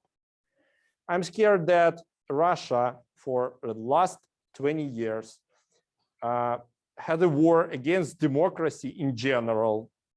They like affected and trying to intervene some countries. They're organizing military coups, organizing sabotages in European countries, political murders, and all this they are doing openly, and nobody cares. It looks like only we in our part of the world take it serious. This is a problem for us. We don't need NATO as a goal. We need a protection, and we need to understand the rules, guys, how we should like fight them. If we are alone in this fight, okay, but you should tell us about it, and we'll make our decisions. That's why I believe that first step, the West should be very serious about this situation. The second, sanctions regime. It's not a sanctions. It's existing sanctions. It's not a sanctions. It's just they don't affect. Russia like didn't change and will not change behavior because of these sanctions. And time is playing against us actually. So we should definitely change the approach with our sanctions. We should do something with the fragile democracy because we are paying the double, maybe even triple price for everyone. So we're taking all general risks from Russia and from China, actually. We are taking because we are on the front line. And to support our economy, to support our military is necessary not only when Putin's like moving his troops to our borders, but in general, it's absolutely necessary to make sure that we will not fail, because if Ukraine will fail, it will be like very bad example, not only for Ukraine, but for all region and for all the world, as Frank just mentioned. So it's not about concrete tools, I'm sorry. It's about the commitment, you know, we should show that you cares, really cares, not on the level of declarations, but on the level of concrete choice. Thank you. Spelled commitment. We have to finish. So we have one last question, please. Yes, Ksenia Kirillova, the Jamestown Foundation. Just my 5 cents about sentiments in Russia, because you touched this topic and it's a primary topic of my work. I have 2 news. The good one is, yes, people's discontent is growing in Russia, and now more and more people don't trust Putin. It's true, but the problem is that this people's dissatisfaction with the Russian government is more pro-communist than pro-Western. These people miss the Soviet Union, and they prefer a leader like a new Stalin. Yes, it's not exactly the Stalin as a historical figure.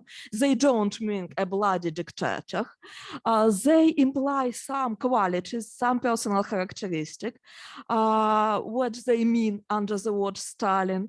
But the problem is that, yes, some of these qualities are reasonable. For example, they want a social justice.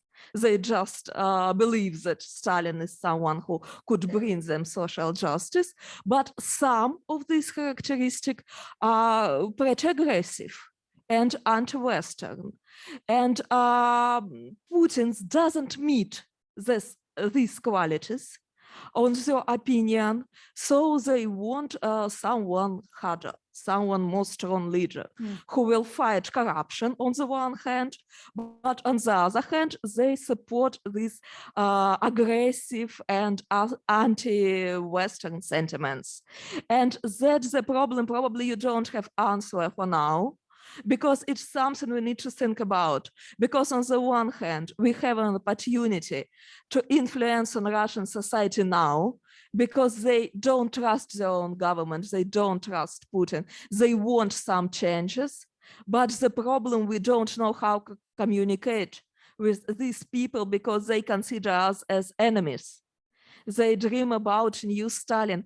And what Catherine said about new generation, I agree. The most part of the new generation doesn't share these sentiments, but these people want to immigrate. And most part of them are ready to immigrate, and some of them already did it.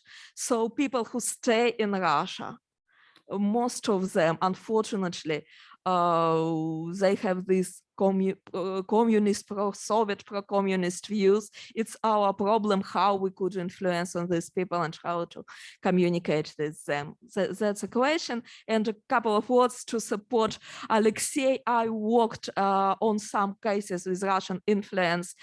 For example, coup attempt in Montenegro 6 years ago. And yes, Russian threat is a threat for the whole world. It's really, it touches everybody, not only Ukraine. Even here in the United States, League of South right extremist group published a calling for our Russian friends. So it's very close to us, really.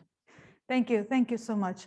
Do we want to have final 2 sentences? 2 cents? No? No? Any? Roxy? Слава Україні, живе Білорусь.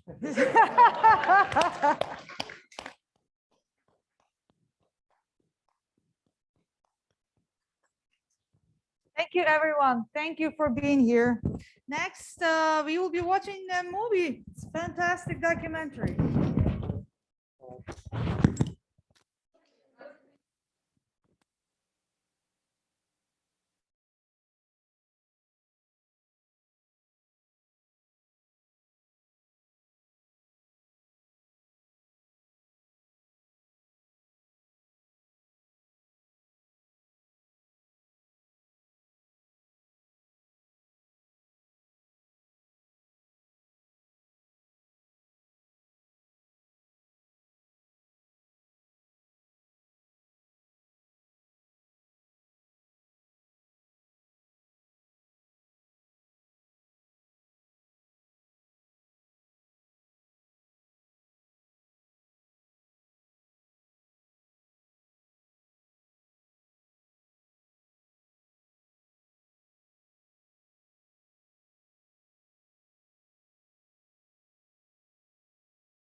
is already an institution, sustainable institution, and the team of this broadcaster created a perfect, I believe, series, perfect movie, documentary movie about what exactly happened and how exactly Soviet Union was collapsed and what was the role, real role of Ukrainians in this process.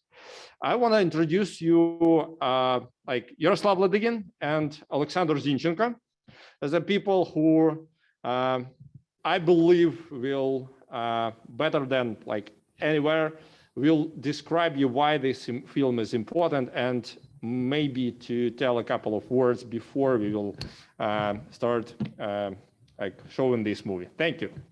Yaroslav, floor is yours. Thank you, Alexei. Oh, that's something happened here. So let's return to the mystery of Ukraine. And may I start a little guess game? I would propose you a quotation, and maybe you would figure out who told it. So the quote is, it's faster for California to gain independence than Ukraine.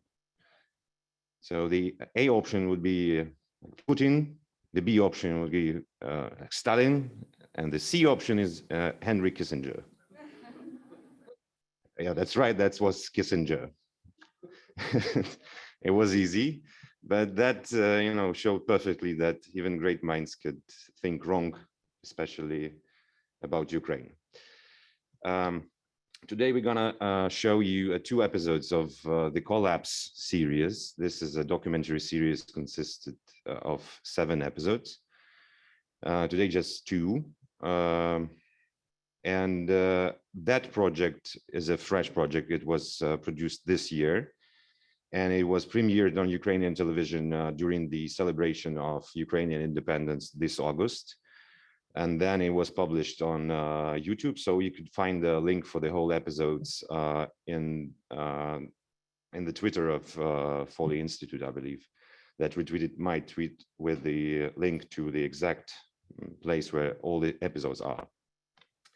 It was watched by a couple of million people back in Ukraine, quite successful, but still, I believe that everybody in Ukraine should watch it, because this is the first attempt, and I believe one of the first in the world, the attempt to tell the story of the collapse of the Soviet Union in one place by the actors, by the people who participate, by the people who see it closely, and together with this privilege of public broadcaster to tell it without any bias stuff, because this is a piece of documentaries that try to squeeze between several dominant narratives on the myth of USSR collapsed. One is from United States, that it was the victory in the Cold War. The second one from Russia and USSR, from Moscow, that well, they operate in quite a couple of narratives and myth about the dissolution of USSR. First is that it was done by CIA plan, but what CIA documents showed that is not true. And the second, that this is the biggest geopolitical catastrophe in the 20th century, which Putin says a couple of years ago. So I think that series showed that without Ukrainian experience in this story and Ukrainian point of view, the story is not full and still has a lot of mystery and questions. So I hope that when you watch this series, you will have less questions on the topic. And this film was possible because of the Revolution of Dignity in 2014, definitely. Because first of all, it used a lot of KGB archives that was open in Kiev in 2014, after 2014, which called the Archive Revolution back in Ukraine. And we use a lot of them. So Andrei Kogut, who is the head of the archive, is here. It's nice to see you, and thank you for your job again. And it was possible because the public broadcaster was created in Ukraine. And as a board member of the Ukrainian public broadcaster, I'm happy and honored to present the film to you, to this distinguished audience. And the last thing I want to my thanks, because there are a lot of people here in the audience I would love to thank. This film was never be done without the COVID pandemics, because I had some time to read, and one of the books I read was a book of Serhiy Plokhy, The Last Empire. And when I finished it, I thought, how could I live without knowing it? And how could I judge, made some political judgments or advices to my friends or my family without knowing the whole story of the dissolution of USSR. And I would like to thank you, Serhiy, for this wonderful work. But the next in my brain was even more shockingly for me. It was, oh my God, millions of people do not know the story, doesn't know the story. And I thought, like, we need to do it. And as a man who was responsible and is responsible for television and video production, and I am happy to be a part of the team with Alexander Zinchenko, who is also here. He's our historian in-house and scriptwriter of the series. So the topic of the Soviet Union was is one of his major issue in his work. And among all the topics he pitched me during my first days at public broadcaster was this topic. And so it coincided with the reading of a book, and it was decided. So then we spent 9 months in development. I think Sasha read all the interviews, publications that was ever written on this issue. And then he put it in this beautiful scenario, part of that we will see today. So what we're gonna see is 2 episodes with 1 pause in between, short pause, just to remind you of the premise of the next episode, because it's not a consequent episode. So the first one is a number 2, and the second one is a number 7, the final episode of the series. The first one, the second episode, is playing around the Kiev chicken speech and Mr. President Bush visit to Ukraine.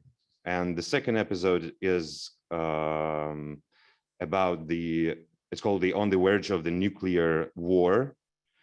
And it's also on referendum in Ukraine, where 90% of Ukrainians vote for independence, which was a shocking outcome for everybody. So I wish you a good 45 minutes for the first episode, then I return, then again 50 minutes of the second episode, and then afterwards we will have some time to have a Q&A session with the stars of the film, Mr. Serhiy Plokhy, Mr. Alexander Zinchenko, and Ms. Marta Dychuk. So this is our plan for tonight. Have fun, but quietly.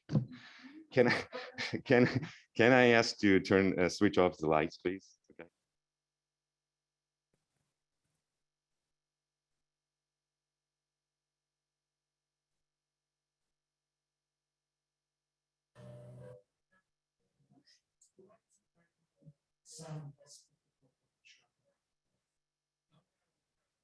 Planned by the United States to destroy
Восени 1991 року московські газети виходять із сенсаційними заголовками на перших шпальтах.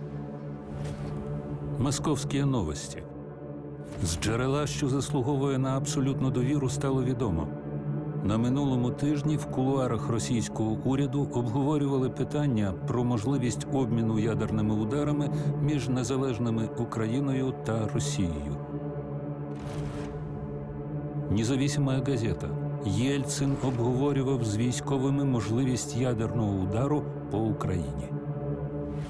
Ну, я автор, можливо, одного з найгучніших скандалів в історії російської і української журналістики. Я брав інтерв'ю у першого заступника голови уряду України Костянтина Масика. І Костянтин Масик якраз мені розповів, що Борис Єльцин йому сказав, що він проводив нараду з вищими керівниками військовими Радянського Союзу. Тоді ще. З питанням, чи можуть Україна і Росія обмінятися ядерними ударами в разі проголошення української незалежності. З рапорту ЦРУ наслідки альтернатив майбутнього СРСР. Хоча СРСР зникає як монолітна військова потуга, перспектива потрапляння ядерної та іншої зброї масового ураження до рук певних республік, заколотників або радикальних угруповань створює нові ризики. Існує підвищений ризик вимушеного або випадкового використання такої зброї всередині Радянського Союзу, і, що мало ймовірно, за його межами. Це був неймовірний скандал з тієї простої причини, що ніхто тоді взагалі не міг собі уявити, що Росія і Україна можуть бути різними державами, воювати між собою ще й застосовувати ядерну зброю, як це Єльцину спала на думку. У нас в Україні базувалася 43-я ракетна армія стратегічного призначення.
Москві і далі не викликали великого оптимізму.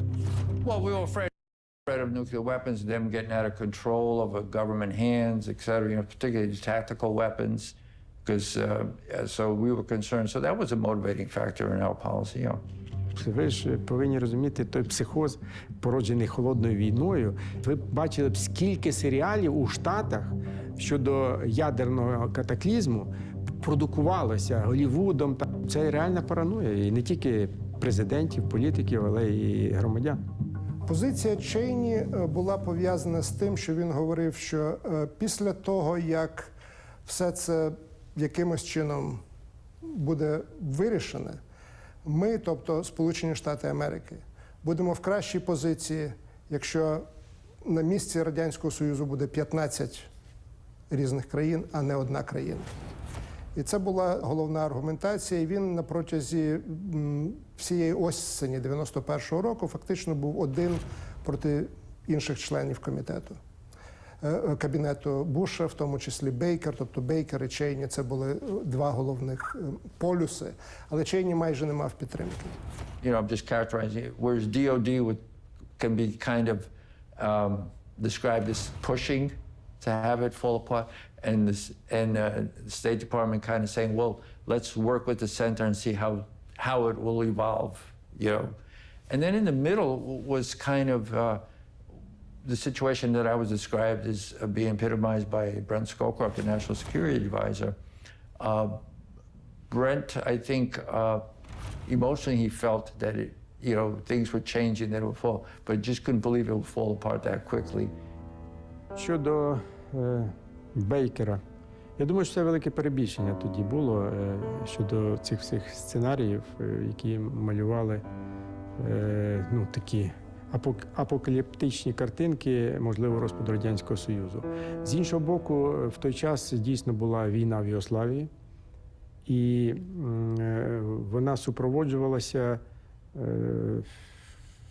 тими страшними картинками, на які, зрозуміло, політики зважали. І перенести автоматично цю картинку на територію ядерного СРСР, звичайно, що це апокаліпсис. Хто були ці нові люди з республік, було абсолютно невідомо. З великою підозрою ставилися до Єльцина, частково через його також абсолютно непередбачений спосіб поведінки, такий, значить, інколи дуже дивний. Тобто ставилися питання, наскільки ці люди стабільні, що від них чекати, чи з ними можна мати справу. А для Сполучених Штатів Америки на кону стояв не тільки новий світоустрій, але також безпека Вашингтона, безпека Нью-Йорка, безпека Бостону, Сан-Франциско і так далі у випадку ядерного конфлікту на території Радянського Союзу. 25 вересня Леонід Кравчук прибув з візитом до Вашингтона. Після зустрічі з Бушем Кравчук заявив пресі: «Я переконаний, що президент Буш починає змінювати свою точку зору». Йшлося про визнання Штатами незалежності України. Буш мені цього не говорив, але те, що відбулося, і держсекретар, і інші посадові особи говорили, що в Білому домі настрій змінюється. Настрої у Вашингтоні справді змінювалися.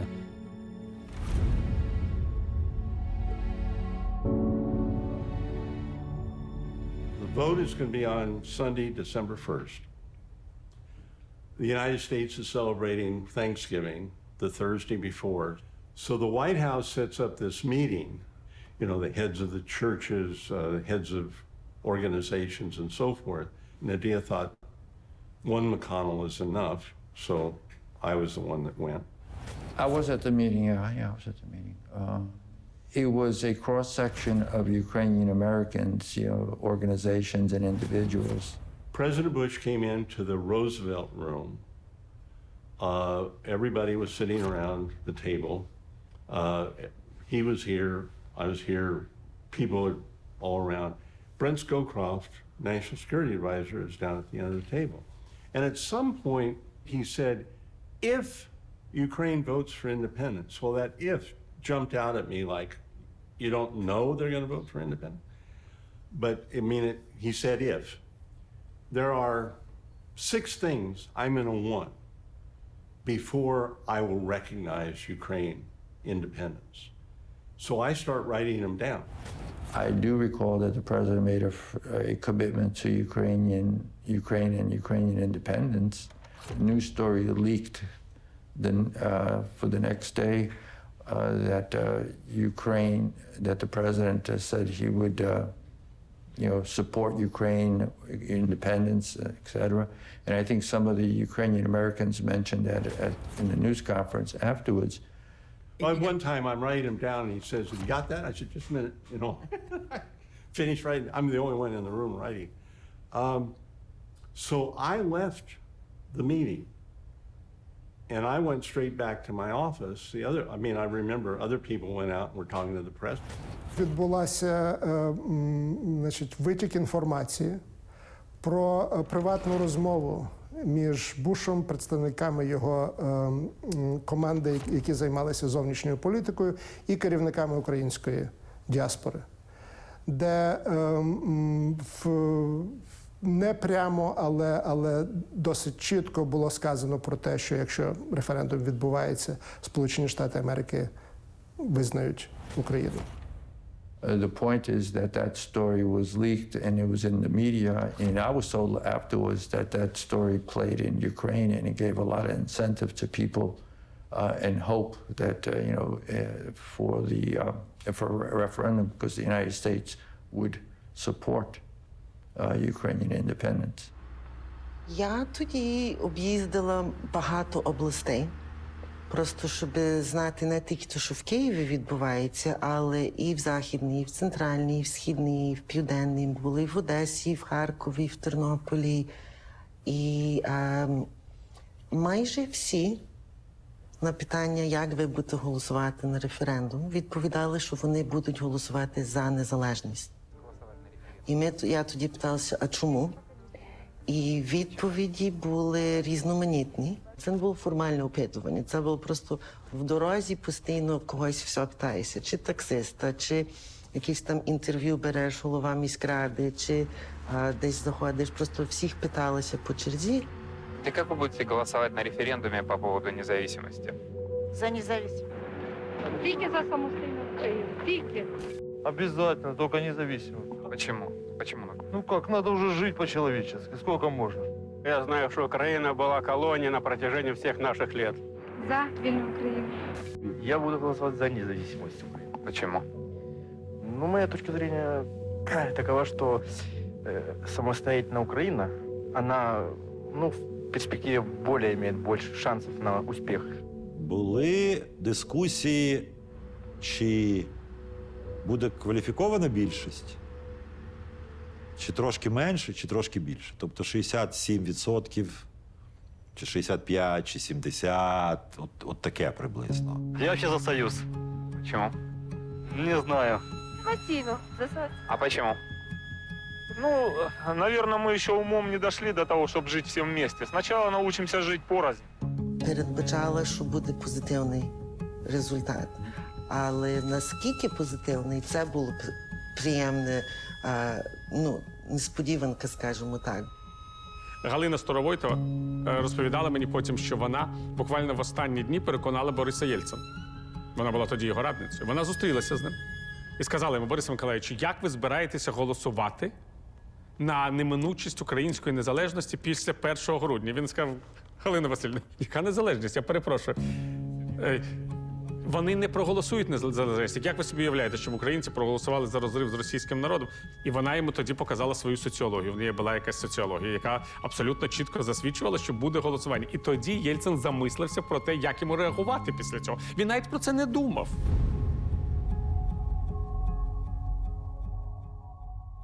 Не проголосувати за незалежність не могли. Це було настільки зрозуміле, знаєте, відчуття, що це скінчилося. Це перегорнута сторінка. Я усвідомлювала, що я йду вбивати СРСР. Тому що Україна отримала незалежність, був проголошений акт. Я прекрасно розуміла, що цей акт і незалежність України повинна мати легітимність. Це відповідало настроям українського народу, а настрої такі були, що нам треба своя держава, що ми підтримуємо рішення Верховної Ради 24 серпня 91-го року.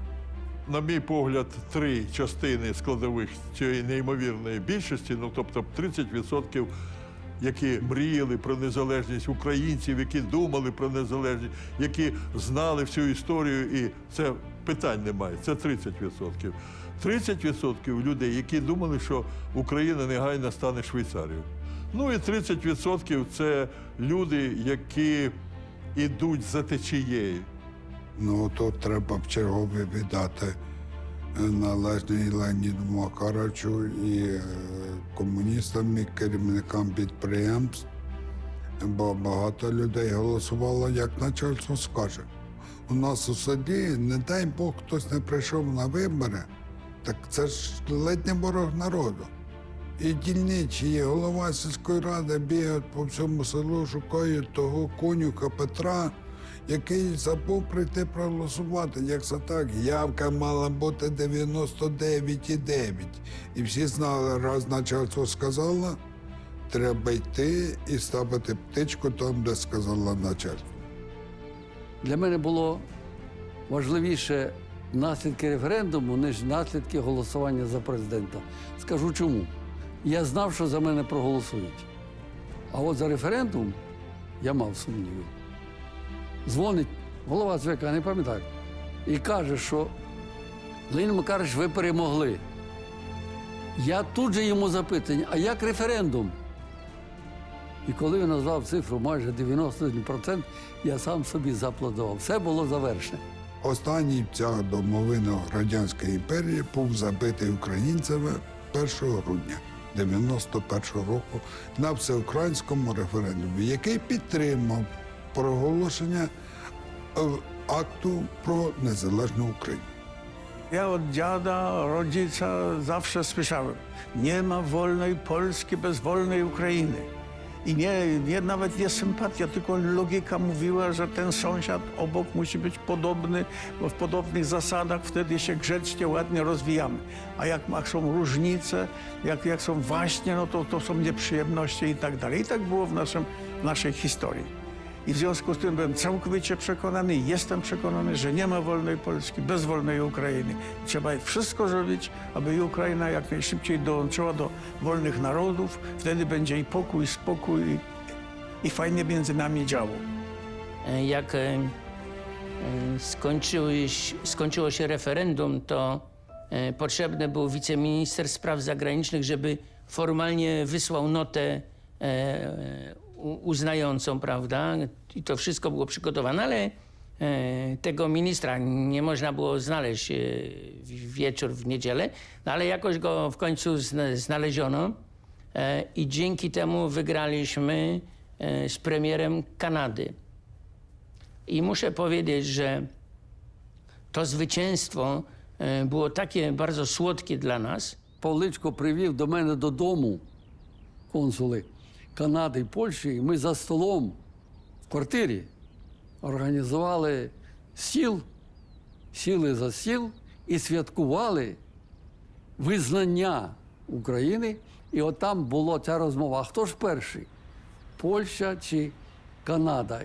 Польща випередила Канаду, бо вони ближче і не було це зміни часу. Ja myślę, że Polska dlatego była pierwsza, że bardzo chcieliśmy być pierwsi. Я дуже добре пам'ятаю, як 2 грудня зорганізувала прийом одна прекрасна жінка з діаспори Уляна Мазуркевич, запросила всіх у готель «Либідь» святкувати референдум.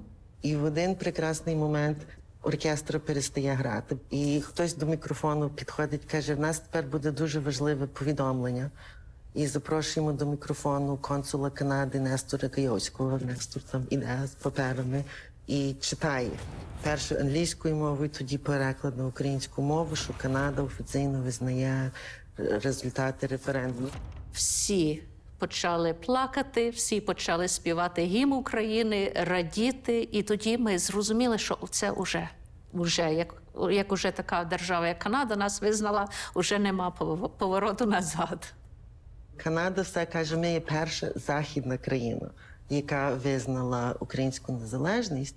So цей акт Канади був надзвичайно важливий. А Сполучені Штати і далі не поспішали визнавати Україну. На столі лежали 5 умов Джорджа Буша. I think we had 4 or 5 stipulations for a lot of these republics, and one of them might have been to deal with the nuclear weapons issue in a responsible way. Для Бейкера ключовим було питання ядерної зброї. Бейкер і Державний департамент надав документ, здається, там було 6 умов. Колективний централізований контроль над ядерною зброєю, без'ядерна Україна, імплементація наявних договорів щодо роззброєнь, повага до прав людини, права національних меншин. Ось список Бейкера для України. Визнання – це була нагорода, це був пряник, який Сполучені Штати Америки мали в тих умовах. Те, що вони хотіли гарантії того, що республіки позбудуться ядерної зброї. Рішення було прийняте, що краще мати їх всіх в одному місці, в центрі. На той час уже Буш був переконаний, що має бути один центр після розпаду Радянського Союзу, центр управління стратегічною зброєю, і цим центром мала бути Росія. І всі боєголовки ядерні, стратегічні і тактичні мають зосереджуватися саме в Росії. Тому Бейкер однозначно говорив про цю тему. Я ж був свідком. Іде, значить, Кравчук, а тут стоїть Павличко. І Кравчук. Панове, так ще з того, ще не дійшовши. Так, а що робити з ядерною зброєю? І Павличко, я ще пам'ятаю буквально руками так. Віддавайте все, віддавайте цю ядерну зброю.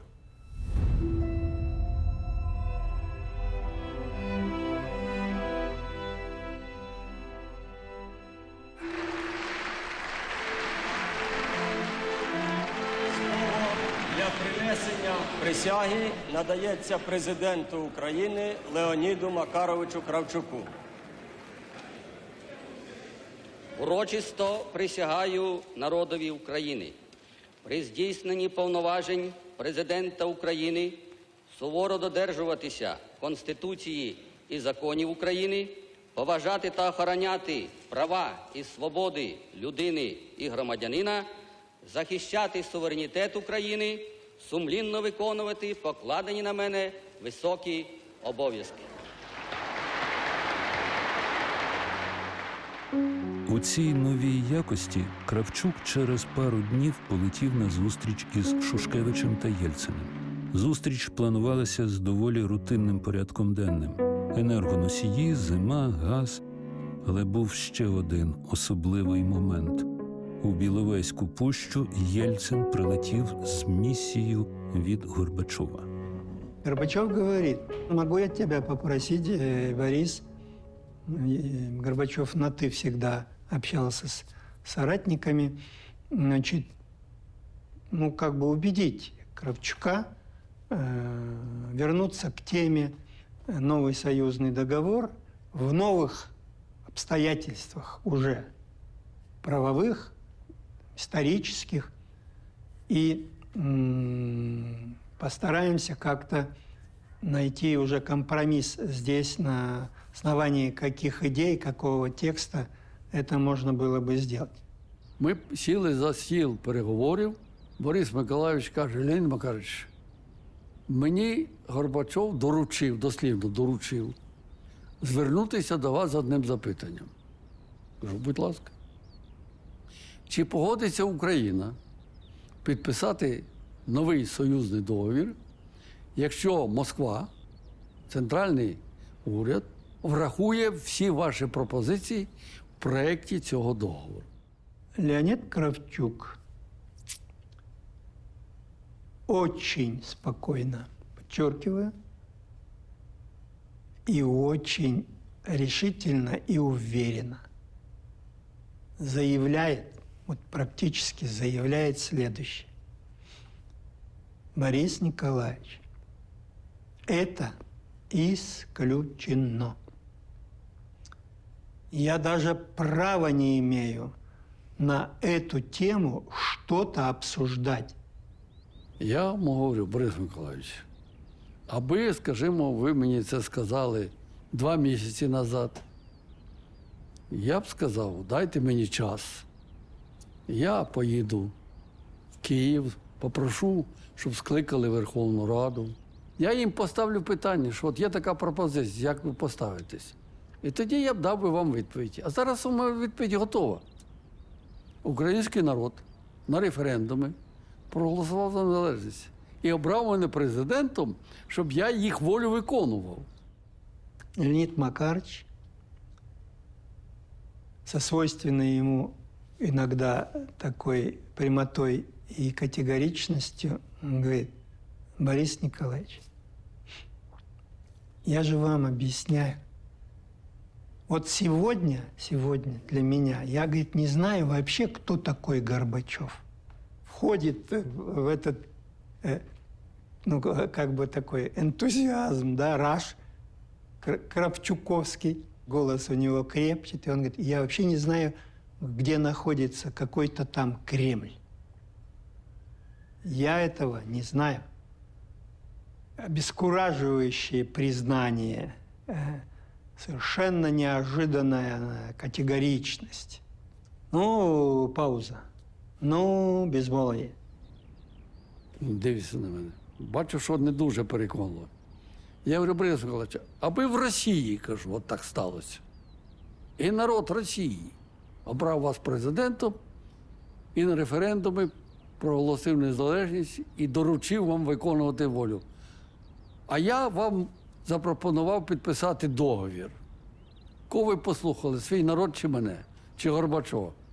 Ну, звісно, свій народ. Ну, я слухаю свій народ. І питання було знято з порядку денного. И тут начинаем перебирать какие-то исторические прецеденты. И, конечно, в голову приходит Британская империя. Она пересмотрела свой масштаб безусловной имперскости и подарила мировому сообществу такой чудесный пример переформатировать себя в содружество. Что вы думаете? Тот самый Кравчук, который пригвоздил Горбачева, пригвоздил Кремль со всеми его башнями, значит, там.